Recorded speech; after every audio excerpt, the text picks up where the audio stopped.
has three people with a mic that talk about all the weird things they like, making all the topics up as they go, kind of just going on with the flow. So welcome to the show.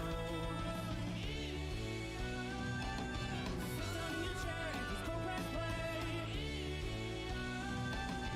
Coming to your screen now without delay. Listen to the rant any time of day.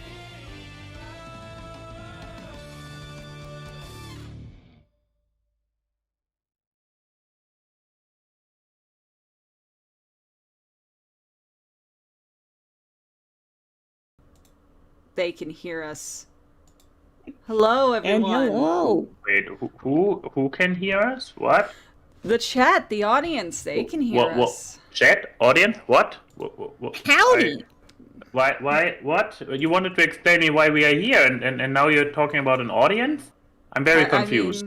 I mean, why did you think you were here on a Saturday? I don't know. You were like, yo, dude, come and call. And I'm like, yo, here I am. And suddenly there's an audience. I'm very, very confused. This has never happened to me before. They all just showed up out of the ether. Like, I'm not sure if this is your doing, Key, but unless you have some powers I don't know about. I mean, have you looked at me and in comparison to you two?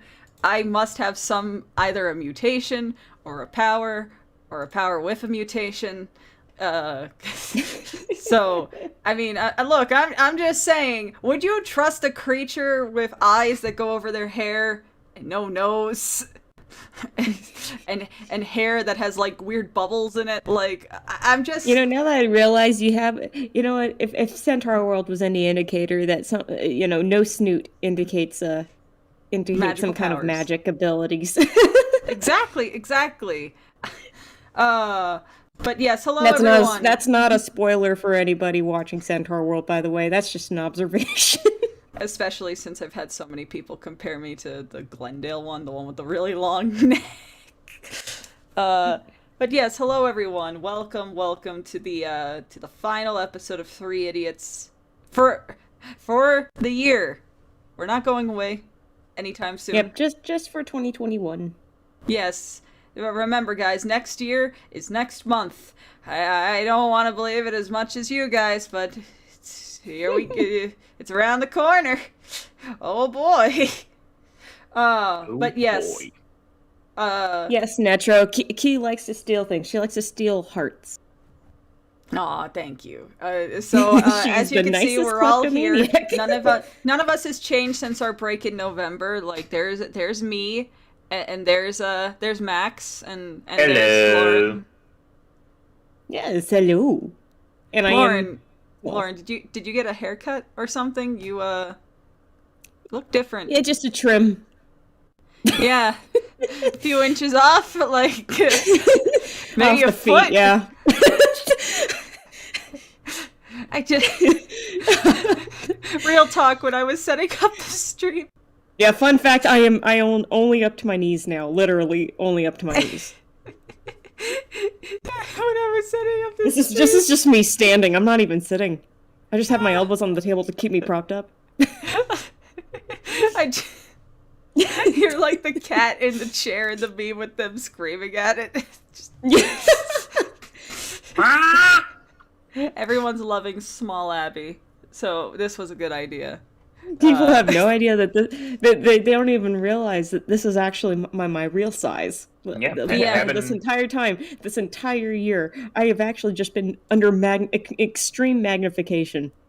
Having met Lauren in real life, I can confirm she is just that tiny.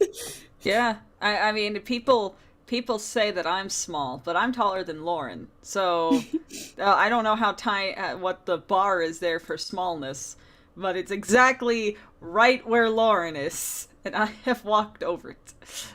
I guess this is a size that's perfect for my Asriel voice. I guess it is. So, that, and then, in that case... That one goes out to the Undertale crowd. Hey-oh, Bye! And then... God damn it! Now What? I'm back under a magnifying glass, which thank you for that. Yes, so I needed to make sure people can clearly see your expressions. You talk with your two expressions. All two. All two. But yes, people, without dilly-dallying, which this entire show is, we decided we should start and end this season in the same principle, which is arguing with each other over inane bullshit. Oh, yeah, So- okay. That sounds about right. Just another Saturday. No, I Well, surprised I'll you just guys. say, we We're didn't doing do the tier Disney lists tier before. list today. We're doing the Disney battle brackets today. I lied. No, I didn't have the time to set that up. We're doing tier lists. This was a suggestion I've had for a while, and I think Max cooperated with it. We all have a tier list that seems to have the running thing of one person knows a lot about it, one person has a casual knowledge, and one person knows jack shit, so they'll have to judge based off aesthetics. Can you guess which one of us are for this one, which is Stardew Valley characters?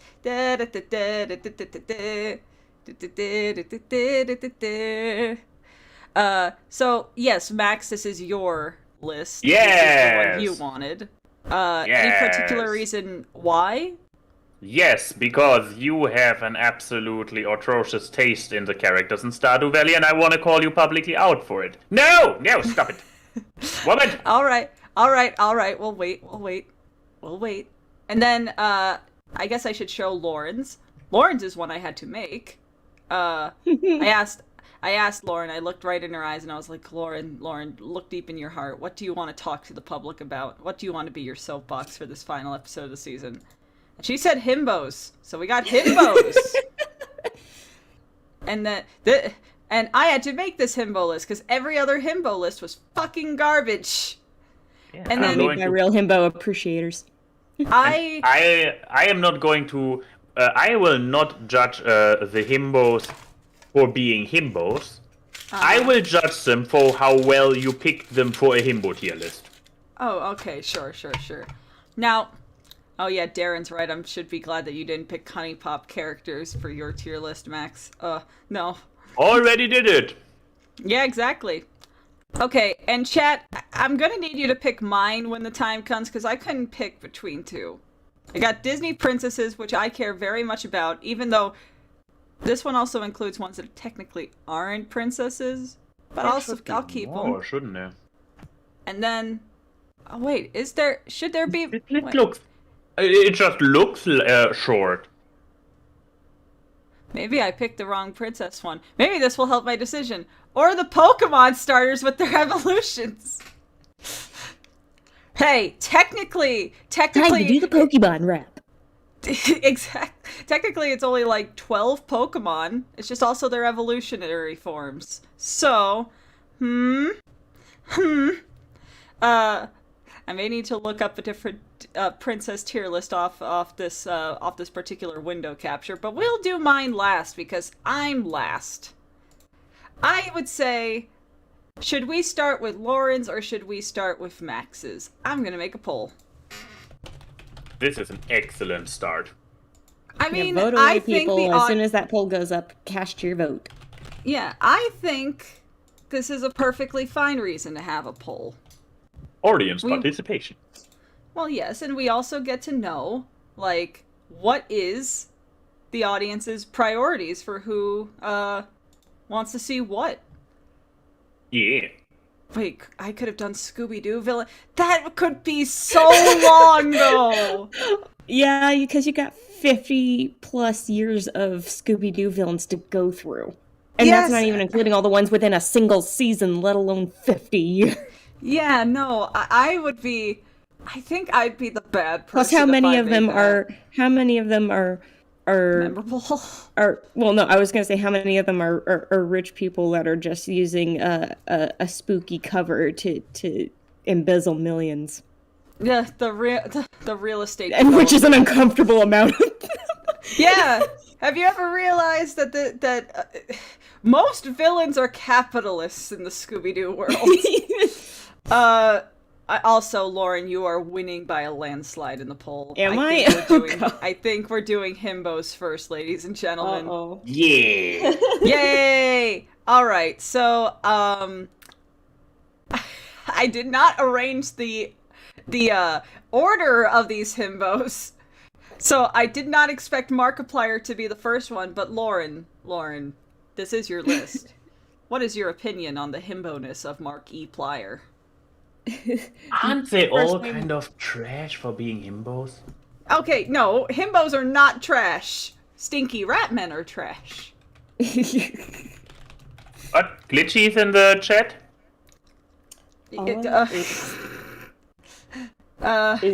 Is Tia in the chat? I know. I think it's because I mentioned stinky rat men. Oh, dang it! I was Lied to me. like, wait. I mean, at the very least, you should appear now, because this is how you summon her, right? Yeah, it's like You gotta say Stinky Ratman 3 times. But yes, Lauren. Yeah, what is your opinion on Markiplier in the terms of himbo-ness? You know what? It's funny. I know I gotta be realistic. They can't all be S tier. But you know what, Markiplier, I can say firsthand, having met the guy, Ooh. he is chef's kiss. He is perfect himbo quality, because he is, yes. Especially if you've watched Unas Honest. It's I mean, what channel? It doesn't exist. I don't know what you're talking about. Why are you speaking Latin? Memento mori. But with Mark, he is not only beefy and kind. I mean, but then again, he's also very smart. So I mean, is he 100% himbo if he's got big brain? I don't know, because I know they always say that the himbo with the himbo qualities, they always got to be a little dumb. But I mean, he has his moments. I mean, especially when he's around. I mean, himbo would also. It's I think kind himbo of also two brain cells rubbing together when they. I think himbo also means common sense dumb. Not exactly book smart dumb. That's true. So, I mean, and especially when it comes to Ethan, I mean, sometimes they rub off on each other. Ethan so sometimes is true Mark dumb. has his moments. So Yeah, I want to say, but given his good heart, his giving nature, and his general goodwill, I want to say that Markiplier is chef's kiss tier. All right. Before we go. 1, Max is not beefy enough to be a himbo. And I'd argue he's not dumb enough either. I think I'm pretty sure people will argue that point. you qualify more in Stinky Ratman, honestly. And this is coming from someone who likes you. And why the ferret is not on the list, I would need to make a whole other tier for perfect if I were to put Himbo on the list. Because Himbo's perfect. He's a perfect stubby boy. But we can envision that Bolin's ferret, the fire ferret, can be Himbo. Maybe that would skew the charts a bit too. But because as you can see, I did pick a picture with him with the fire ferret because this is the best form of Bolin. Back over here. But okay. But no, that aside, Max, do you have any counterpoints, or are you agreeing with Lauren's dissertation of Markiplier? Here's the thing. Looking for, glancing over the parts of the list that are not covered by our heads. Here's one thing that I want to bring up in agreement with Lauren. Lauren's assessment was chef kiss, right? Was it? Chef's kiss, right? Yeah. Chef's kiss is Lauren's, yes. Exactly. Chef's kiss is S tier. Yeah, and here's the thing that the himbo classically is often enough a fictional character, and with fictional characters you can go a little bit exaggerated and whatnot. But here we have Mark, who is a real person. So him being a little bit too, quote unquote, too smart for a proper himbo. He's a real person, so therefore we have to give him credit for being as close to the himbo ideal as a real human can be. So I completely agree with the chef kiss. And you know what? I don't think I have anything else to piggyback off of. I can't even think of a contrarian. I think Mark is our first I peak. think we all agree here that Mark is S tier. So. Yes. Okay, so here's one that may cause more arguments. Here's the thing. I may have picked a lot of them from that himbo commission you did for Saber Spark, and we'll get to that later on this list. But Fred Jones. I don't know if I agree that he's a himbo personally. I mean, he is beefy enough, and he isn't. Even if he is the leader, he doesn't always make the smartest calls.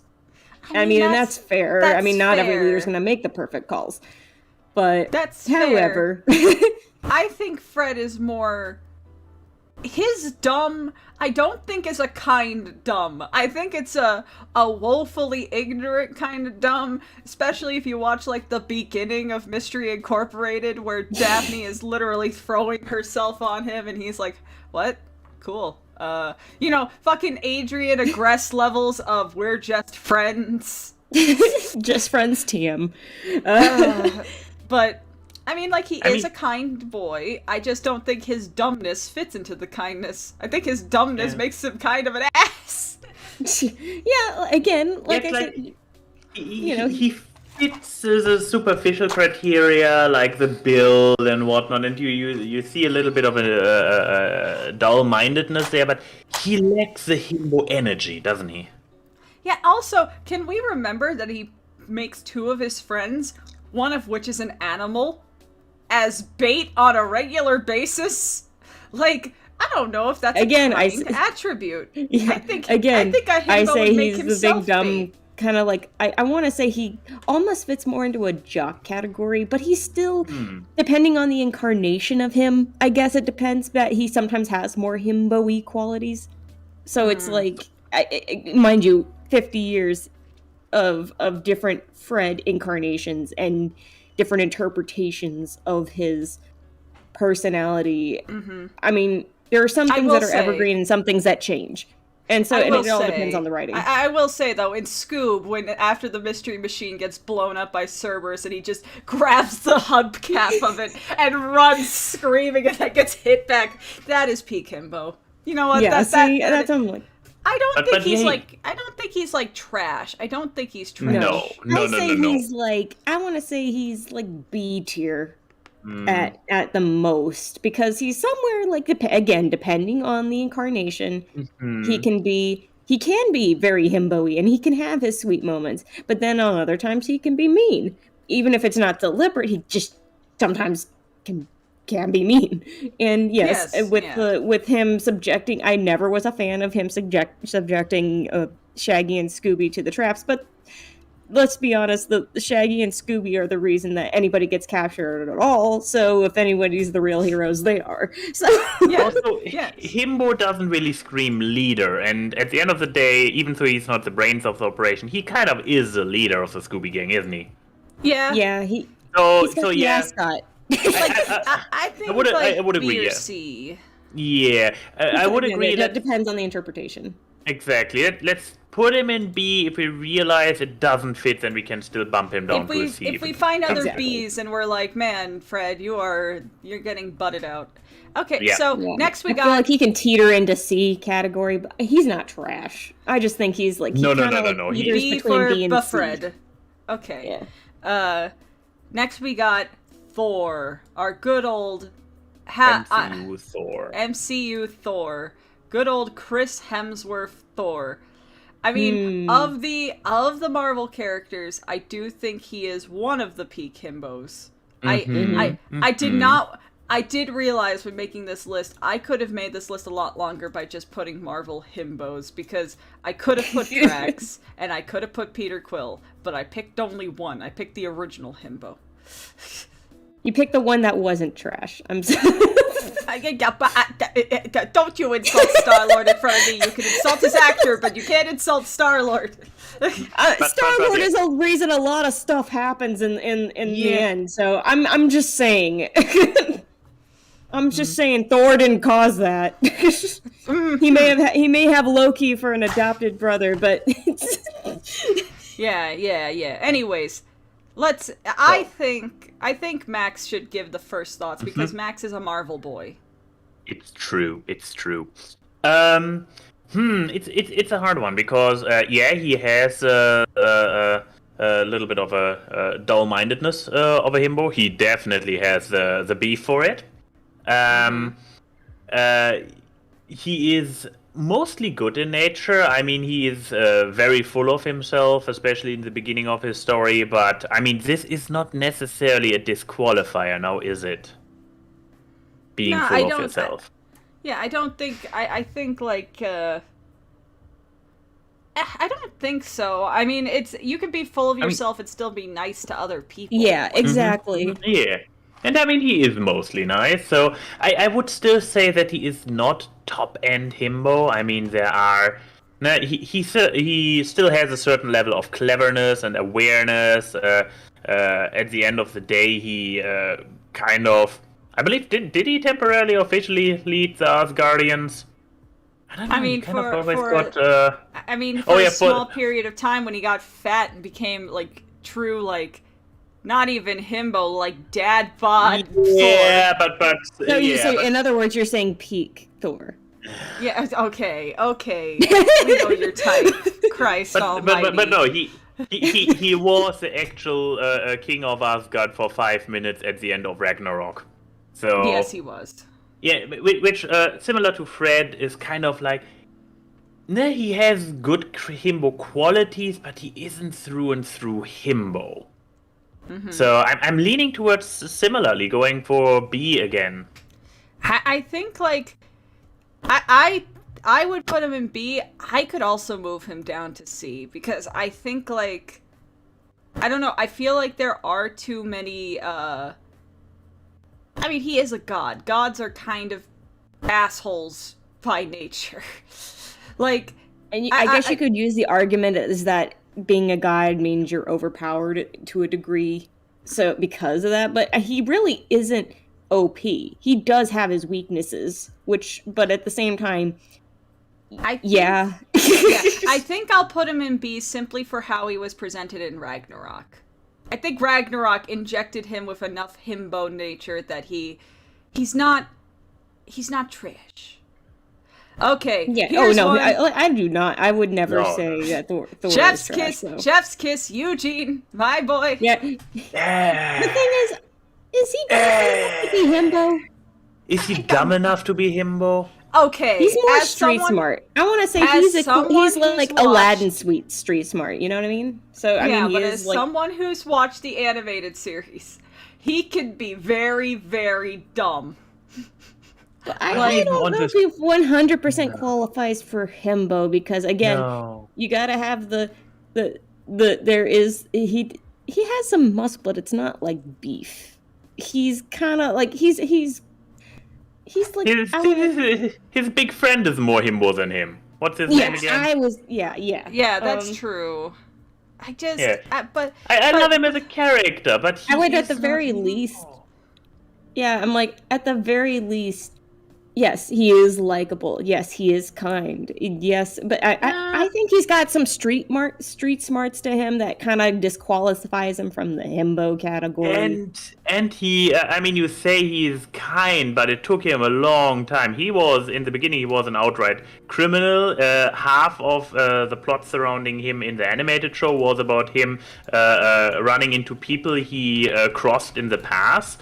Yeah, that's to show growth and him facing his past. Of course, nobody's perfect from the get-go. Exactly. I'm not saying that, but a true himbo is himbo through and through, and he was an actual not bad guy, not malicious bad guy, but he was not a good guy. He was not pure of heart at the beginning of his journey, and for a long time. Should we qualify him in actually stinky? Or I would say more towards that, which is again, it's not a knock against him as a person. It's just in terms of being a himbo. Yeah, like he's actually more stinky rat man than he is a himbo. I saw him legit on so many himbo lists. I was like, and I'm not sure. It's so funny because I'm like, wait, why is he there? I mean, he has maybe himbo moments, but he's really not. Again, he's more akin to Aladdin than he is to, like, say, Hercules. So, I mean, Yeah. Out of he's context, street this smart is and he's Yeah. savvy. Well, I believe you know, we found we the found- right spot for him. Yes, Yeah. he's not bad. He's just actually stinky. But okay, I think me and Lauren can have more credulence with this character, the good old Australian DILF known as Bandit. I S tier. literally know He's chef's nothing kiss. about him. Yeah, I literally okay. know nothing. I'm out. He's a dad from an Australian show called Bluey, and the thing that I love about it is that he's a great dad character to the point that some news site in Australia made an article saying, like, is it okay that I want to fuck the dad from Bluey? I mean, that article could have been rewritten as, I think I got my furry awakening from Bluey. But, like... Bandit is chef's kiss. I mean, it's funny because even if it's not 100% confirmed if he's exactly beefy or even dad bod, because everybody's kind of boxy in the show. Dog. But if there's anything, but it's for sure in his nature and in his personality. He is very much a himbo. He's not entirely smart, but he is very kind and sweet and. Yeah. I love it. I mean, again, so there's a reason a lot of people actually, like, of all the Bluey characters, he's a favorite, like a crowd favorite. And yes, if you watch the show, you'll see why. He is very, very likable. I mean, there is a reason that people who don't want kids, who don't like kids, if they see Bandit, they're like, okay, I'll call you dad. Like, you're daddy material. Okay. Yeah. And he's great. But so, chef's kiss, good boy. A good boy. He is a good and boy. A good the boy. good boy goes into the good boy tier. Yeah, So. a good boy goes to the golden retriever of people. Okay. And now, Lauren, I feel like you and Max could have some back and forth with this, given how much Max loves the Ace Attorney franchise. Because of his beef with this beef. I mean, this is the reverse case of Eugene. Because I'm not a fan of that character, but Jesus, has he himbo qualities. Yes, but yes, this is Gumshoe from Phoenix Wright, everyone's favorite video game. Lauren, where do you think we should put Mr. Shoe? So, now, in terms of himbo, he is at 100% peak himbo. I know a lot of people can argue for the fact that, like, okay, he doesn't make the best decisions all the time, and yes, that does result in him getting punished for his own bad decisions or his own faults, his own shortcomings in him doing his job. However, he still ranks really high for me because of, again, you see him, this towering beef stack, who obviously, like, not all the lights are on upstairs, but enough are on that he keeps his job, and he does have a good heart at the end of the day. He's a man trying to do his job the best he can, even if he's not the smartest at it. And again, that's what qualifies a himbo, isn't it? So I mean, even if he's not 100%, there's no such thing as like a 100% perfect. So, but he is, like, I don't know, he's one of the most likable characters out of the Ace Attorney series. And Here you go, Lauren. You seem to be thirsty. Honey, you gotta put that away. We're not at that one yet. Yeah, here, have a small cup of water. There we go. I'll get you a refill later. And I'm like, even if I can't fully see him, I know he's there at this point in the list. But yes, I know the obviously the number one in my book anyway. He wouldn't, Gumshoe wouldn't exist without the other one we're gonna talk about. So what are you? Saberspark? Yeah, sure. So are you saying he's an A tier, a chef's kiss? What I want to say he is A tier Because I Okay. mean, yeah, he's very close. I wouldn't fully rank him S tier, but he is a good enough boy that I'm like, he deserves an A tier. He worked hard enough despite his shortcomings. So I mean, again, not knowing the dog character myself, but you are saying that this dog character is better himbo than Gumshoe. Well, Lauren. wait, what? Is that it? Max asked that Bandit Right? is Bandit is better the than name. Gumshoe as a himbo. He has more himbo qualities than Gumshoe? Once again, I don't know the dog, but it's... I'm surprised. Again, well, consider that Gumshoe makes a lot of bad calls in terms of like he is very impulsive when it comes to certain decisions he has to make, point. and that ends up kind of And even he's if it isn't his prone intention, to it hurts people in the process. Yeah, and he's prone to anger, actually. Yeah, A tier seems about right. I'm with you. Okay. Yeah, that's why I say he can't be full chef's kiss, but he can be an A tier as a good enough boy. So I mean, he tries. He's not Okey-dokey. perfect, but he tries. All right. So, I think A tier is fair. I feel nothing for Gumshoe. I feel absolute ambivalence towards Gumshoe. Because you like science boys. Yes, I do. I do. Okay, we do not need to get into my taste. This is your Friar's roast. If I wanted to get into my taste, I would have made a Chrissy tasted men tier list. We'll have to make that one a Wait, future tier God, list. Won't God, we? why didn't I do that? I'm not. I mean, saying... I'm pretty sure you could get away with putting Javelin on this list. Oh God. Javelin You know what? would- He has a point. A villainous himbo, maybe, but I can't add characters now. But Well, I mean, I guess what you could consider is I see him even on the list. Just Kronk is a villainous himbo, even though he doesn't. That is villain. that is he ends true. up on that. He ends up in that ballpark. He's just like That is- he's that is literally true. the perfect guy in the wrong job. I'm just look, chat, the one-on-one. Hey, you two, can you guys go into the other room for another second? I just need to talk to the chat. Don't worry, it's not about you guys. So just all right. Well, I am fine. okay. So, hey guys, I'm not saying to go on tier list maker and make a tier list of the fictional boys that I like. I'm not saying that. Can you hear what he's talking about? murder. Pretty But sure you he's can trash-talking you us in front can of chat. you can go onto tier list maker and make your own tier list fairly easily. I'm just saying you don't have to, but I literally haven't picked my tier list yet, so you could. Okay.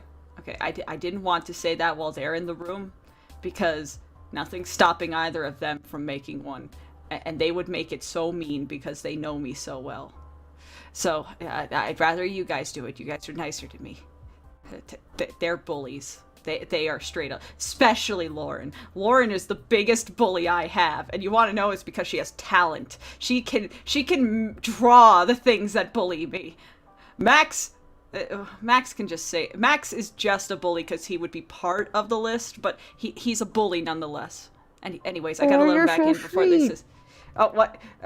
I'm sure she's talking to Max. But anyways, so I gotta let them back in. Okay. Okay, guys, you can come back in. Oh, you can make me. I wasn't. Okay. I wasn't listening through the door. What? No, me? Not me. Yeah, no, just needed to talk to the chat about a quick thing, little updates and stuff. It is the last episode of the season, so I gotta keep them in the loop. Anyways. No, that's fair. Anyways, so now we're at.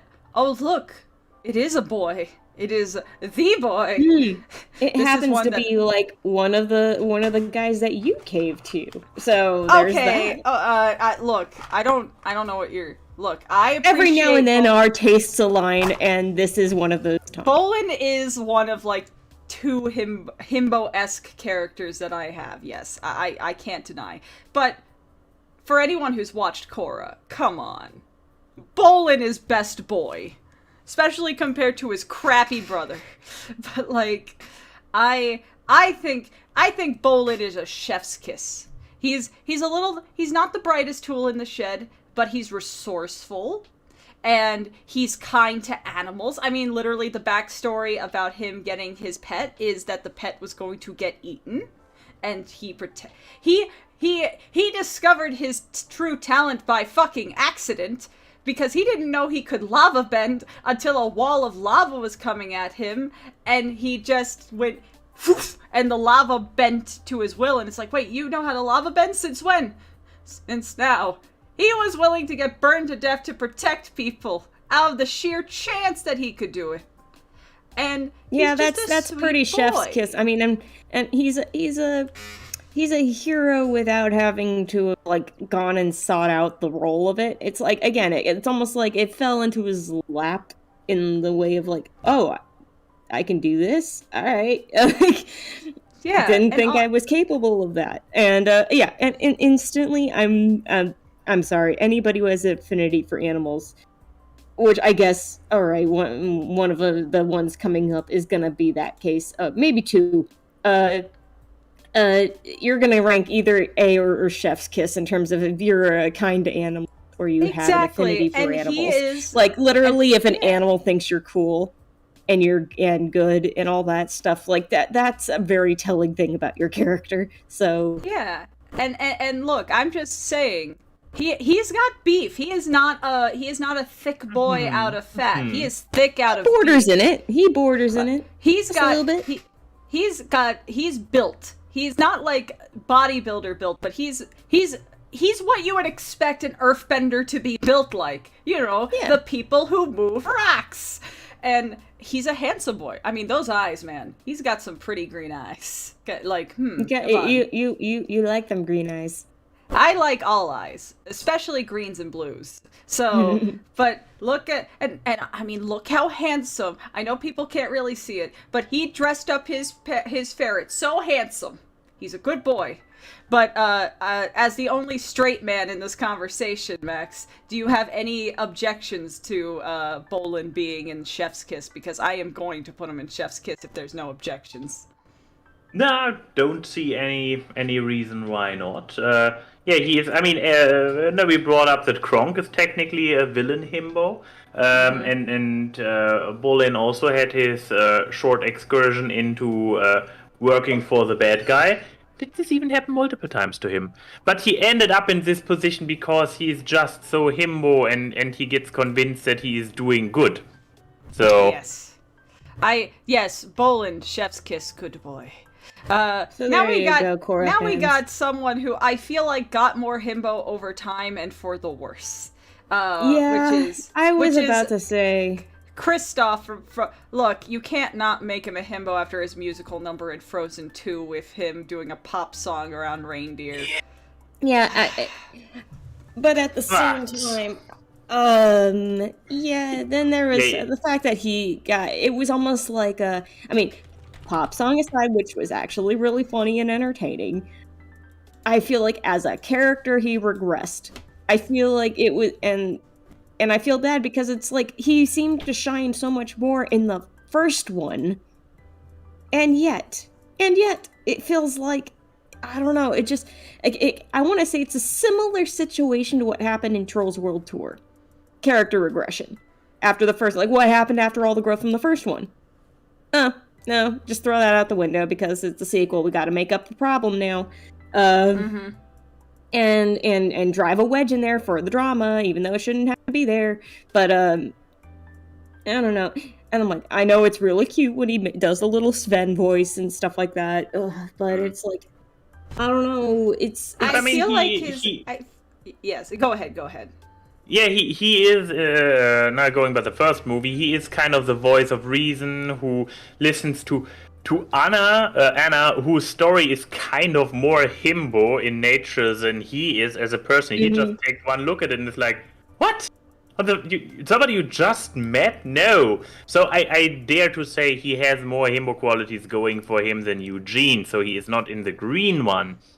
But He does have He more might- common sense. yeah, but he might be a C, a reindeer musical number aside. Because yeah. as you said, it was kind of a deconstruction of the character to create drama, but He's physically built like a himbo. However, he's actually a lot smarter than than most people would assume of his kind of character. I agree. So it's like, I agree. and the problem is is that where he showed he was a lot smarter in the first movie, in the second movie they rewrote him to be like completely sidelined, and then any moments we do get with him, music aside, is that he seems a lot less sure of himself, and I know it's because he's trying to do this whole, proposal thing. Marriage. But that's also a Marriage, thing. but it's- Himbo are kind of self-secure, aren't they? Yeah, because So- they don't realize. They're because too often dumb it to seems have like they don't realize insecurities. things. Yeah, exactly. So him being insecure makes him even less himbo. What's that? That's A surprise. himbo. A surprise We have a edition. himbo. We have a himbo. A surprise We have an extra. edition. And I feel- Surprise himbo. And I feel like we don't need to even have an argument about this one. I need to put him on the far end though, because he will cover up someone else. Yeah. But yeah, I mean, he is literally himbo. I mean, given the fact that you've told me that the reason you guys could take so many better pictures of Himbo is simply because he stares off into space constantly, I feel like that signifies it. Also, he's a good boy. Look at that. Look at that good boy. But yes, anyways, I am going to bring up my argument that I brought up in that I think Himbos, their idiocy is not truly book dumb, as we have detectives and shit on this list, and Mark the engineer. I think it's common sense, in which Ray from Ghostbusters is such fucking himbo. Are you a god? No. Then die. If someone asks if you're a god, you say yes. Like, Ray had a lot of dumb moments in the movies. Have Like, himbo moments, but Yeah, I see. But I see himbo energy in him, clearly. But I'm not sure if he is... And he's a little bit more child-minded. So yeah, from the Ghostbusters, he is... from the four, he is absolutely the closest to a himbo. But however, I don't think he's very high. Yeah, but I don't think he makes it very high on the list. Because at the end of the day, he is competent. yeah, that's why I'm like, I would probably put him at like C tier, because while he does have the himbo tendencies, I think it is more a certain childlike naivete than it is an actual like dumb. Like, it's almost like, again, the whole reason that the monster comes around is literally like, it's like the first thing I thought was the Stay Puft Marshmallow Man. I was trying to think of something harmless, and I'm like, and it's a very childlike thing to assume is like, oh well, this marshmallow man shouldn't be harmful, and well. we used to eat them at the campfire all the time. I will say, I started recently playing the Ghostbusters video game, you know, where they got all the actors back and everything, and the Stay Puft Marshmallow Man comes back, and Ray just goes up to Egon and is like, it wasn't my fault this time. Fucking... Oh, God, that game is way too funny. I mean, part of me wants to put him at B, simply because he's played by Dan Aykroyd. And I have the theory that Ghostbusters 2 is as weird as it is because they let Dan's stuff slide more in the second movie. Dan is a kind of a himbo of a human being, but you know what? I'll put him at C. I think he's but I think he's a higher tiered C than I would say Kristoff. so. Yeah. Yes, I agree. Personally, I'd put him at B because I think his incompetence and competence align with Fred a lot more, but like, I don't know if that just says that Fred should be put down to C or not. But for now, Ray, you're a solid C-bo.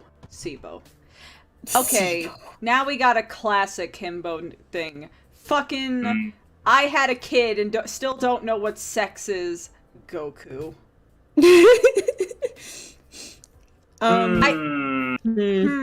But here's the thing. We talked about how the himbo dumbness is not an actual dumbness, but I don't know, Goku with his single-mindedness and also with his aggression. He's all about fighting. He puts fighting over the good of other people. And he doesn't give an enemy one of those beans for healing because he has he wants to do good to the enemy. No, he wants to have a great fight. The earth be damned if it gets destroyed in the process.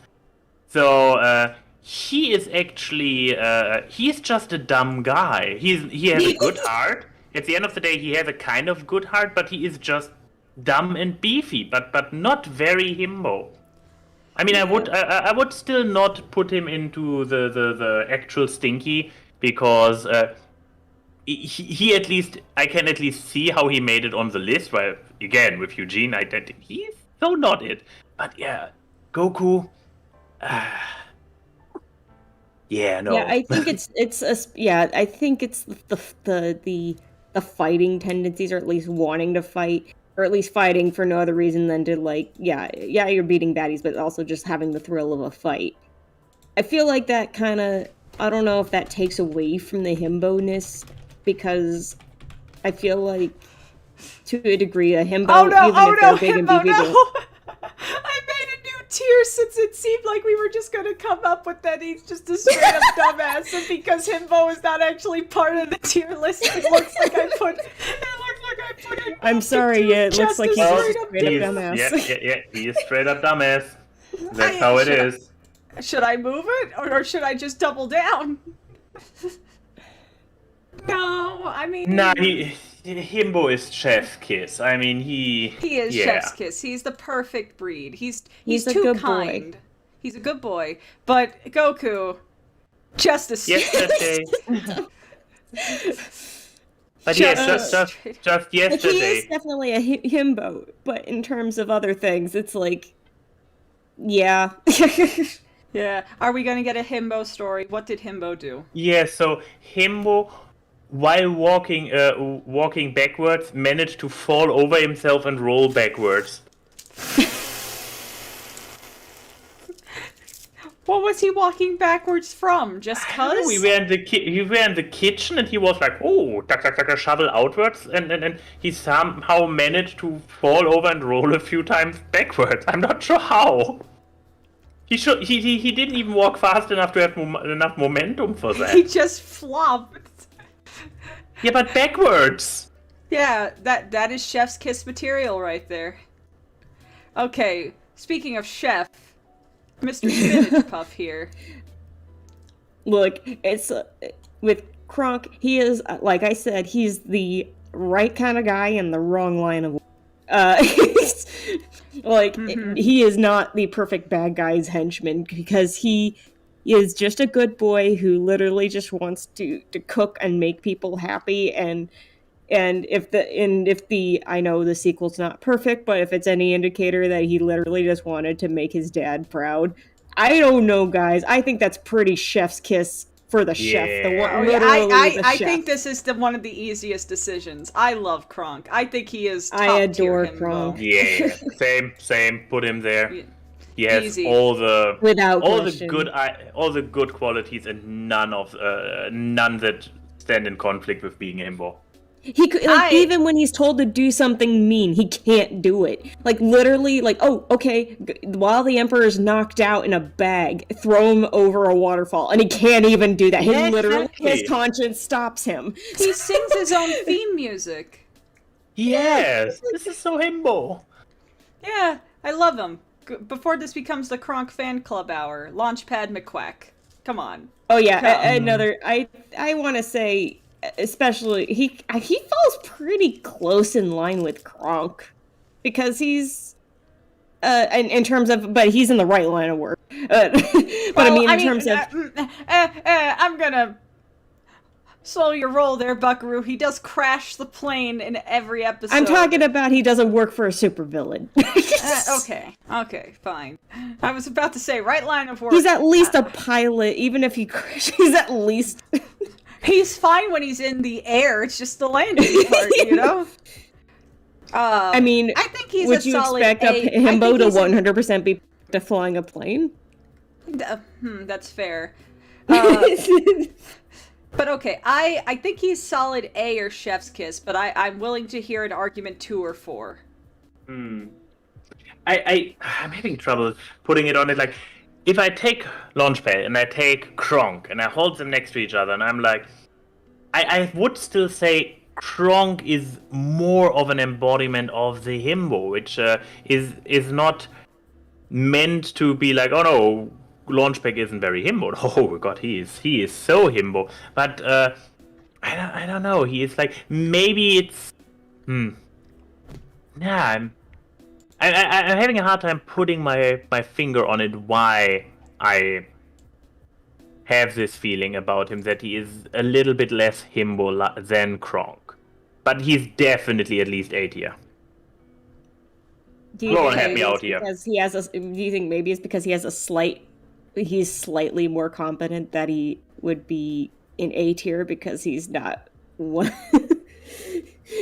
Like, I think it's because maybe is it because he's a pilot that even though he's not the perfect pilot, at least he Kronk is a he's a competent chef. Yeah, competent I mean, chef, there's that. an excellent Boy Scout who can speak squeak. Wow.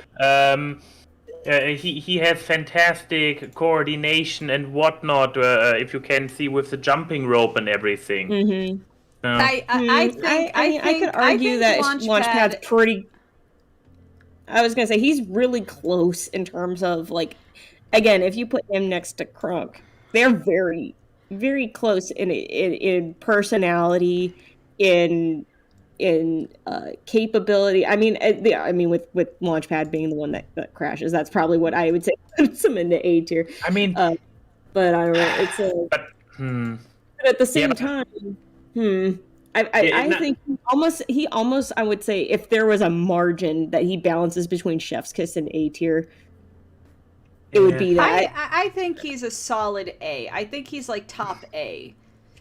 I think he just has a little bit more, and maybe this also comes from the fact that he's a series character and not a movie character. There's maybe just a little bit more seasoning to him to make him just. Might be. Maybe that's the thing that I couldn't put my finger on. Yeah. Yeah, but now we got do the monkey baby, like Johnny Bravo, which a lot of people would count as also just pinnacle. Some people say pinnacle jock, and some people say pinnacle himbo. I mean, I'm gonna be in the ballpark I don't think he's Chef's Kiss simply because he's too lady loving to like. No, he's way too cocky and way too caught up in the fact that he wants to like get with somebody, and he will do whatever it takes. But at the same time, it's like, I mean, but he's not mean. He's just ignorant. I mean, there was a full episode where he like took down like a guy who was being like the wrong kind of sleazy to women. So that's what I said. Like that's why I said he's ignorant, but he's not evil. So I mean, he's not. No. If you're talking about him, you're talking about like I can't even. It's almost like saying, imagine if Gaston were a lot nicer and actually recognized when no meant no.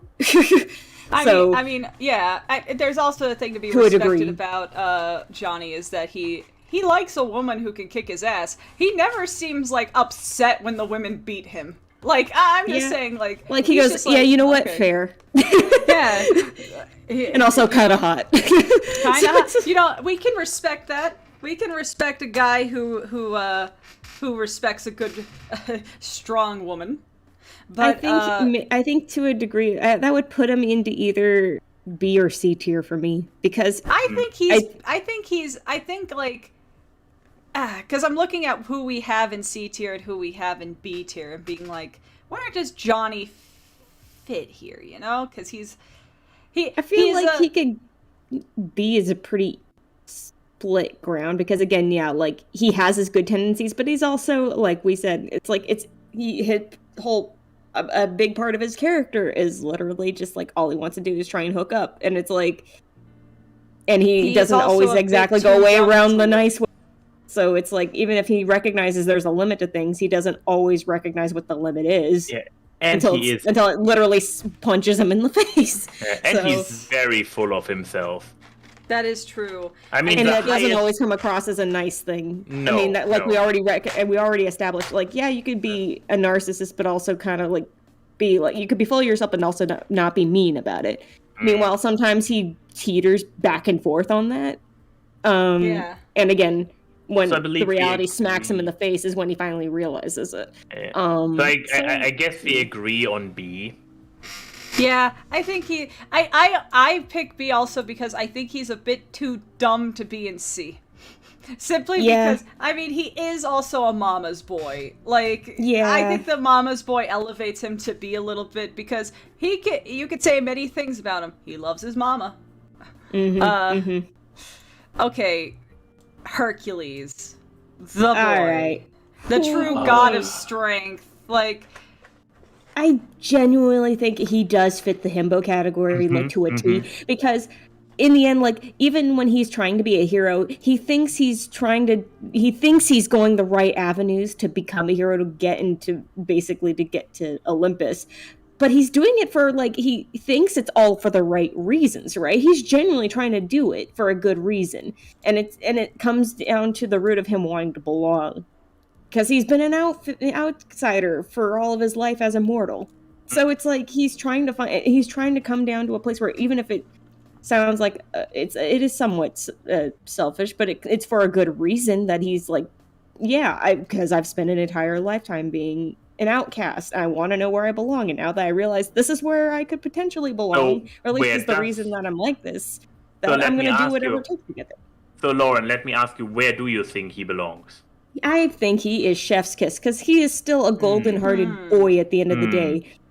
And what he is willing to do for the ones he loves, he's willing to sacrifice, especially, so much. I don't know. Which proves he has a good heart and everything, but I want to make a case for something that takes a little bit of his himboness away.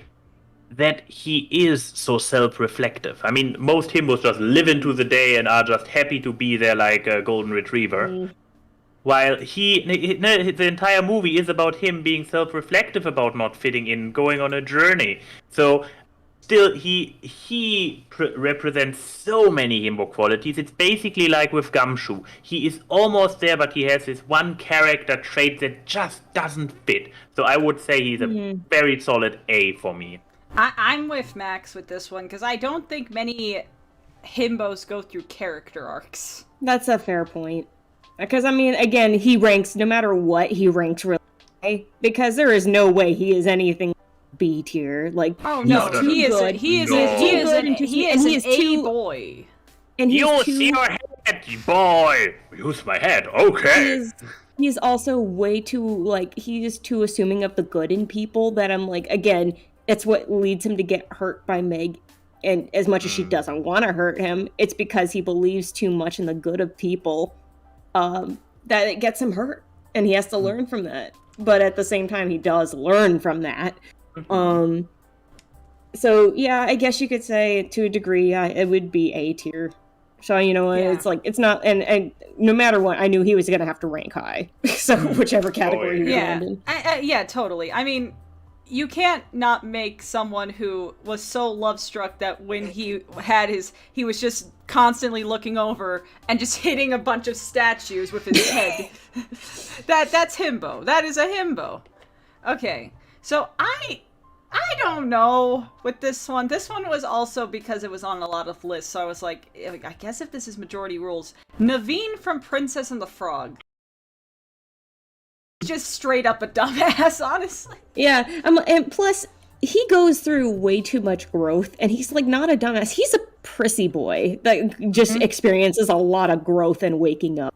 It's like, I want to say... So would we put him in actually stinky? I believe so.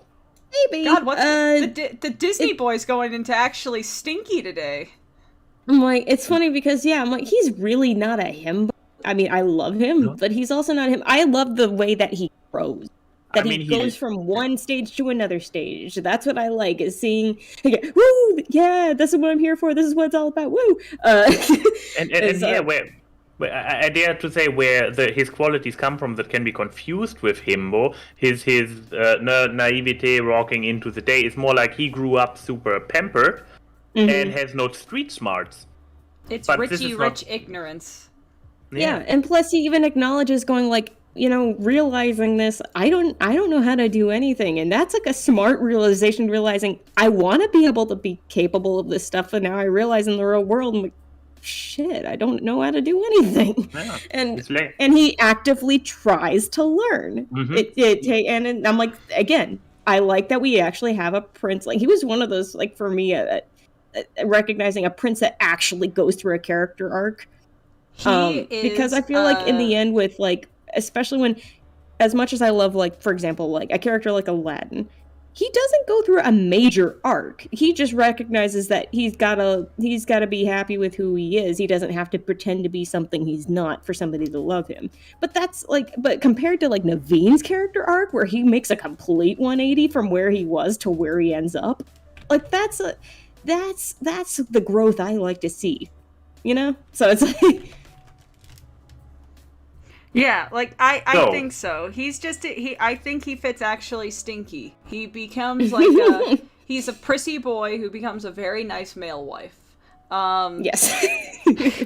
Now, okay, should we just leave the room and let Lauren gush about this one for the next 5 minutes? Yeah. I was also about to say, now here comes the one I'm curious about, and yes, please, Lauren, take it away. This one's actually really interesting because as much as I would say, like, I'm trying to be objective about this and trying to put my frickin' bias aside, the fact that he is like, he is actually incredibly capable at his job. It's just a matter of, again, he's the only one that can pursue Lupin and ever come close to capturing him, and nobody else can. Like, that says a lot about who he is, and especially when you pit him against other adversaries, he is highly competent. But he still is big, beefy, and has his dumb, blushy, kind of like himbo-y moments. So it's like as much as I put him into the himbo category, I know this is gonna shock people. I'm not gonna put him into Chef's Kiss because he has the competency. And he is, like, I would at least say, at the end of the day, he's trying to do all the things for the right reasons and trying to be, like, again, he fights for true justice. He goes against the freaking establishment to literally try and arrest a guy he's been chasing for 50 years. So it's like, also, that is a very dapper boy. Oh no, the dapper boy went away. The dapper boy is gone now. Uh-oh. I thought that is himbo. I know it's himbo, and I just thought that this was a very nice picture of him. It shows more of his very looking into space eyes. This makes me think of, have you seen the TikTok of the cat, of the fluffy orange cat, and when the owner's like, "You like your new tie?" and he's brushing it with his paw, and it's like, "You look very handsome," and he's like, "Thanks, I know." Well, there you go, handsome boy. But I was gonna say you're not gonna put Zenny in Chef's Kiss. Yeah, well, again, I bring up the point is that too many. I say he is still a himbo, but he is not peak himbo, because again, he is actually highly competent at his job, even if he's not always successful. He does have a strategy for things. He always keeps track of patterns of, like, where keeps track of Lupin, where he's going, what his gang's up to. He can put 2 and 2 together. He just tends to have his moments of, like, actually, like, where outside of his job, he really doesn't know much else, because that's all he's known for so long. So it's like, again, when it comes to... So you're gonna say he's, like, A? He's A tier. Because I can't say that he is 100% like Chef's Kiss, and I'm not saying that as a slander to him, obviously. I'm trying to be objective about his character, because he is not pure. He has a good heart at the end of the day, trying to do what he does, and even I mean, depending on the incarnation, but No, I mean, you cannot see it because I'm represented by this little two poses cartoon, but I'm sitting here and shaking my head all the way up to getting a whiplash. Okay, like as in why nodding can't I or not? do Am I you- not allowed as to nodding frickin', or like put my disagreeing? thirst aside? Just No. I mean, I'm not arguing against your source, and I'm also not arguing against Zenigata in general. But he isn't a himbo. And I mean, if we go by the criteria that if we don't want to put him in actually stinky, then we have another row on this list where we put characters who are actually competent and just show certain himbo qualities. It's a C level. yeah, it's because again, it's complicated with. He does qualify to a degree of himbo, but he is not 100% pure himbo, because again, it's like he can be lumped in with a general audience of himbo, but he is not like he's not Kronk himbo. Kronk himbo is, and I think anybody else that especially knows Zenigata can say that. Well, Thank I you, said Lizzie, my for- piece. Oh, okay, sorry. Thank you, Lizzie, for donating $1, saying Zenigata is 100% chef kiss tier himbo to Lupin. So someone disagrees with you. Here, have some water, But yeah. Lauren, while... Wow, I- are people yes. actually getting mad at me for trying to be objective? Yeah. But yeah, Lauren has a state your water. case.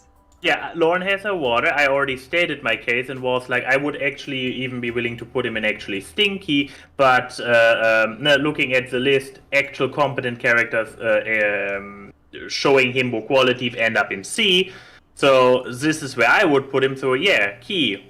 What about you? I think I'm kind of with Max. I think he's Ray Stance level of himbo in that he is surprisingly competent. He knows how to be one step ahead, but his himbo qualities are not to be denied.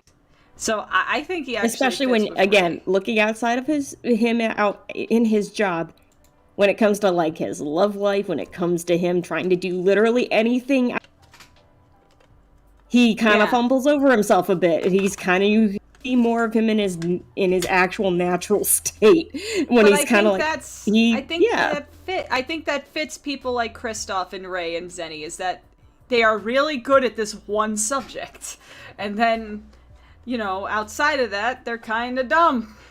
So yeah, I do agree with the one comment in the chat saying Koike Zenny is actually stinky. Yeah, he's a bastard.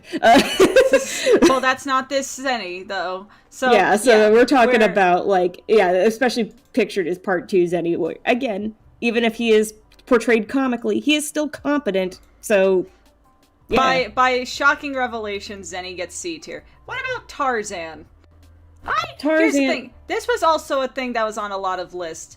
I don't know if I agree, because I don't think his dumbness comes from himbo-ness. I think his dumbness comes from the fact that he was raised by gorillas.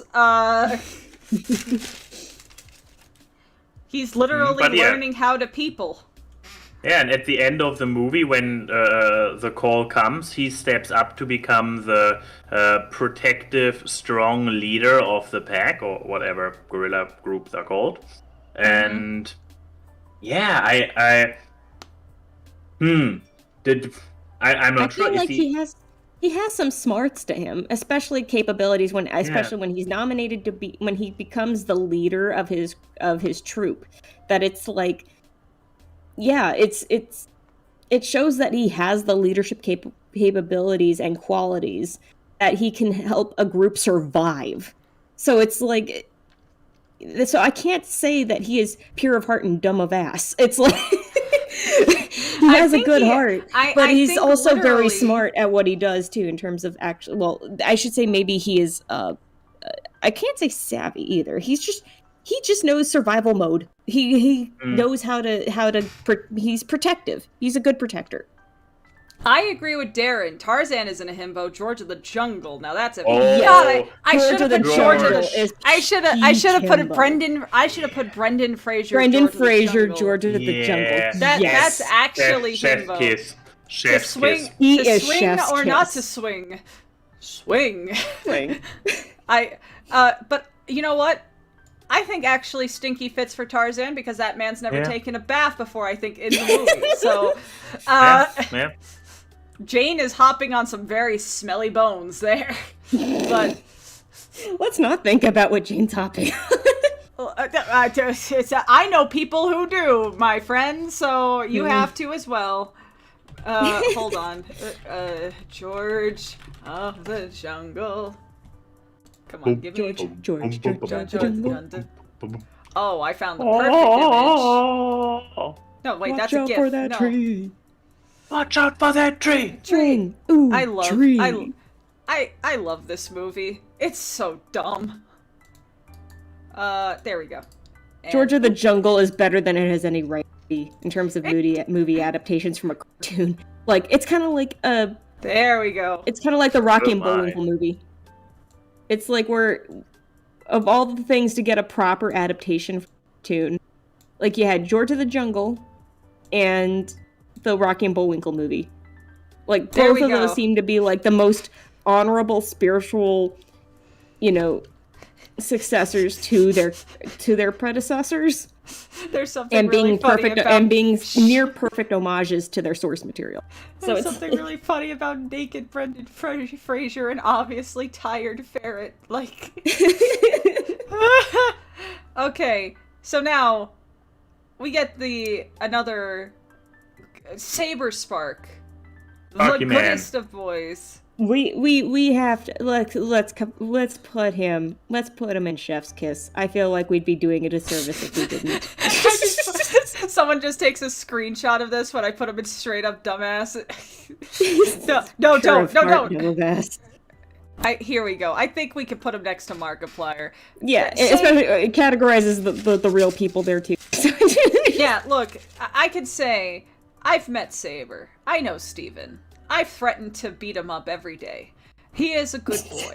He is a very, very sweet boy. Constantly It's only is- proper to include him on this list as well because he commissioned me to do the whole tug-of-war himbo picture that went viral. So there's that. I also think with Saber, he is that what's the best way to say it? A boomer kind of himbo, in the sense that he's just like, what is this furry thing? What are himbos? Like, he's constantly learning about the internet stuff, and it's adorable. He is a himbo of a person.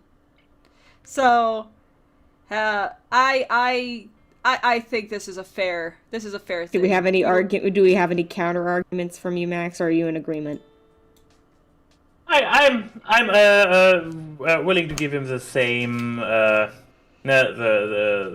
same special treatment that we gave, or I gave Markiplier in the beginning. Like, here, being that much himbo in real life, that is noteworthy. That is a thing, you see. We can also Watch his give him cartoons. Dang, I wish himbos were real. Saber. But I mean, it could also be said that on our podcast, Awkward Cast, Saber multiple times has come on either drunk or didn't know how to set up his webcam, which I think are also qualities that fit. There is here. no in between. There is no in between. But yes, we love you, Saber. You're a himbo. You are with Markiplier and George of the Jungle and a ferret. I know this is the peak of your career. Okay, and now the final one. JFK, come on. You're don't know what a himbo is. Like, here's the thing. I think he grew into a himbo watching Clone High. I think I agree because he kind of got a little nice the show. I mean, he's just such a, like, at first even when he's being a jock, he has those moments of being, like, nice. Like, even when he's, like, glaring down Abe, he's like, do you want a nacho? Because he's still a good party host. and then you have, like, him helping Gandhi, and then also, like, he actually genuinely likes Joan of Arc and is like, Mm-hmm. When Yeah, you it rewatch the show, recognizes that Joan is like crushing on a guy who's a reciprocate dick. the way Like, that she does. So it's Yeah. like, and he's just like, that's kind of trash. I'm like, the fact that freaking JFK is looking at this, like, yeah, that's kind of sucks. yeah, like, also, just to say, as someone who's watched Clone High many times, Abe is, like, the worst person in existence. Like, fuck off. Yeah. He's such a dick. He is a whiny bitch baby. I'm sorry. He's And a I'm not sorry simp. about it. He's a simp. He fucking drops things at the, like, he drops friends as soon as there's the hint of pussy, and like fucking when he finally gets the pussy and the pussy turns out to actually like him as a person and genuinely, you know, care for him, and then he just drops it at the flick of a hat because his best friend gets a makeover. Like, fuck off, Abe. You're like one of the worst characters. He is, and it's like, and it's funny because again, it was like, yeah, and even Cleopatra has more redemptive qualities than Abe, and I'm like, Yeah. and Cleo's your often favorite portrayed character as from- being, you know, superficial and stuff like that, but she still does have her caring qualities to her. Like when frickin' JFK is going through the ringer of losing his best friend, and she's there to comfort him. All Abe is there doing is sitting off to the sidelines and bitching like, okay, you gonna be done with that so you can get back to banging me? Like, it's like so stupid. Like, If your favorite character from Clone High is Abe Lincoln, that's a red flag. That's a red flag. If your favorite character is JFK, green flag. But like, I don't think he's like chef's kiss himbo. I think he grew into a good himbo. So I would put him as like a solid B.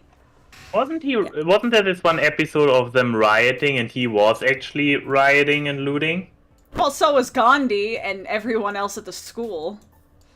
Yeah, but just saying. I think he's, I would agree. Like you said, he was like B. Because of how because he didn't start off good and he grew into someone. Yeah. I'd agree. Because, he could still easily fall back into his own ways, but the fact that the show actually showed growth for him, I mean, it leaves me hopeful for the future, but at the same time, again, he could very easily teeter into old patterns, but we've yet to see that with I like your I'm funny very words, Magic Man. Yeah, and yes, I know, memeness aside. I mean, I will say, I was tempted to make his image the image of his car flipped over when he said nothing bad ever happens to the Kennedys. Nothing bad ever happens to the Kennedys. It's one of the funniest memes in existence. But yes, I think we have a very solid list here. There we go. Moving Himbo and Brendan Fraser down. Of Goku gets straight up dumbass. Then we got our chef's kisses of Markiplier, Saber Spark, Bandit, Bolin, Kronk, George of the Jungle, and Himbo the Ferret as 2 late additions. Then we got A tier with Hercules, Launchpad, and Gumshoe. Then we got B tier with Fred, Thor, Johnny Bravo, and JFK. C tier with Zenigata, Ray Stantz, and Kristoff. And actually Stinky with just 3 Disney boys. Like, with... it's still... it's the Disney trend. I love that the Stinky category is just nothing but Disney guys. They're just tan Disney boys. Like, Disney is just not good at writing himbos, except for Launchpad. Oh wait, Kronk as well. Kronk is himbo. Kronk is Disney, I forgot. They're sprinkled throughout, but when we do get them, it's like they're like you get a Kronk or you get a Launchpad, they're very good. So it's like, and now appreciate them when they come along. We move to Max's. Oh, Stardew Valley. I hope those are big enough for you, Lauren, to make them all out. I mean, I could also link the list in our chat room so you can see the images clearer. That could help because if it's any indicator, I'm looking at all it's a bunch of nice looking brights. You're judging by aesthetic and when we tell you what their personalities are.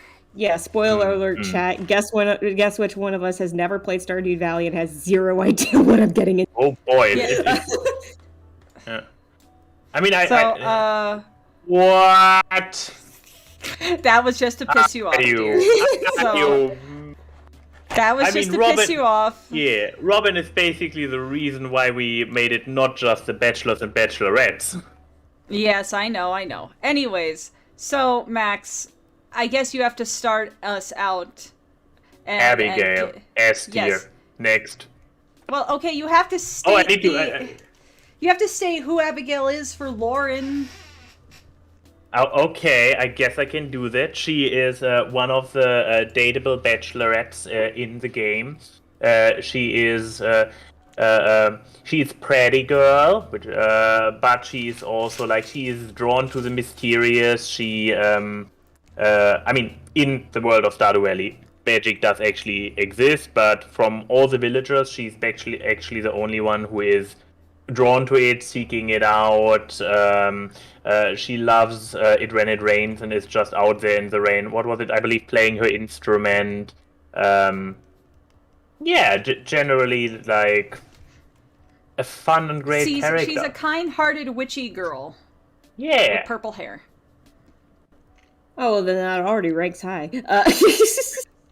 I think she's S tier. I dig her aesthetic too. Just like Yeah. I mean, when you said kind-hearted witchy girl, I'm like, that sprite's very well illustrated. So. Good old Alex. I guess I have to start out the ladies. Like you start out the boys. Yes. Okay. Alex is just this good boy. He's a sporty boy. He's always seen lifting a weight, and he's just like, I think he lives with his grandparents, and he's just a good boy. He's a little bit full of himself, yes, but he's like not himbo levels of kind or anything. But if you were to categorize him, he would fall more into it. Yeah, he's like a college level kind of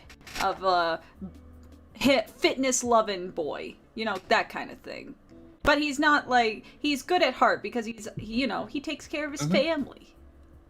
Yeah, you know what? A family guy, good at heart. I mean, he seems like he has a nice aesthetic too. Like he like the moment I see the kind of the Letterman jacket kind of. He's kind of the sporty guy, but I for something to also throw out there, he is one of the few characters who actually has a pet in form of a little dog. Yes, he also has a dog. He has a doggo. He's a good. So, he's so if he's a good pet parent, then he's a nice boy and good with his family. Okay.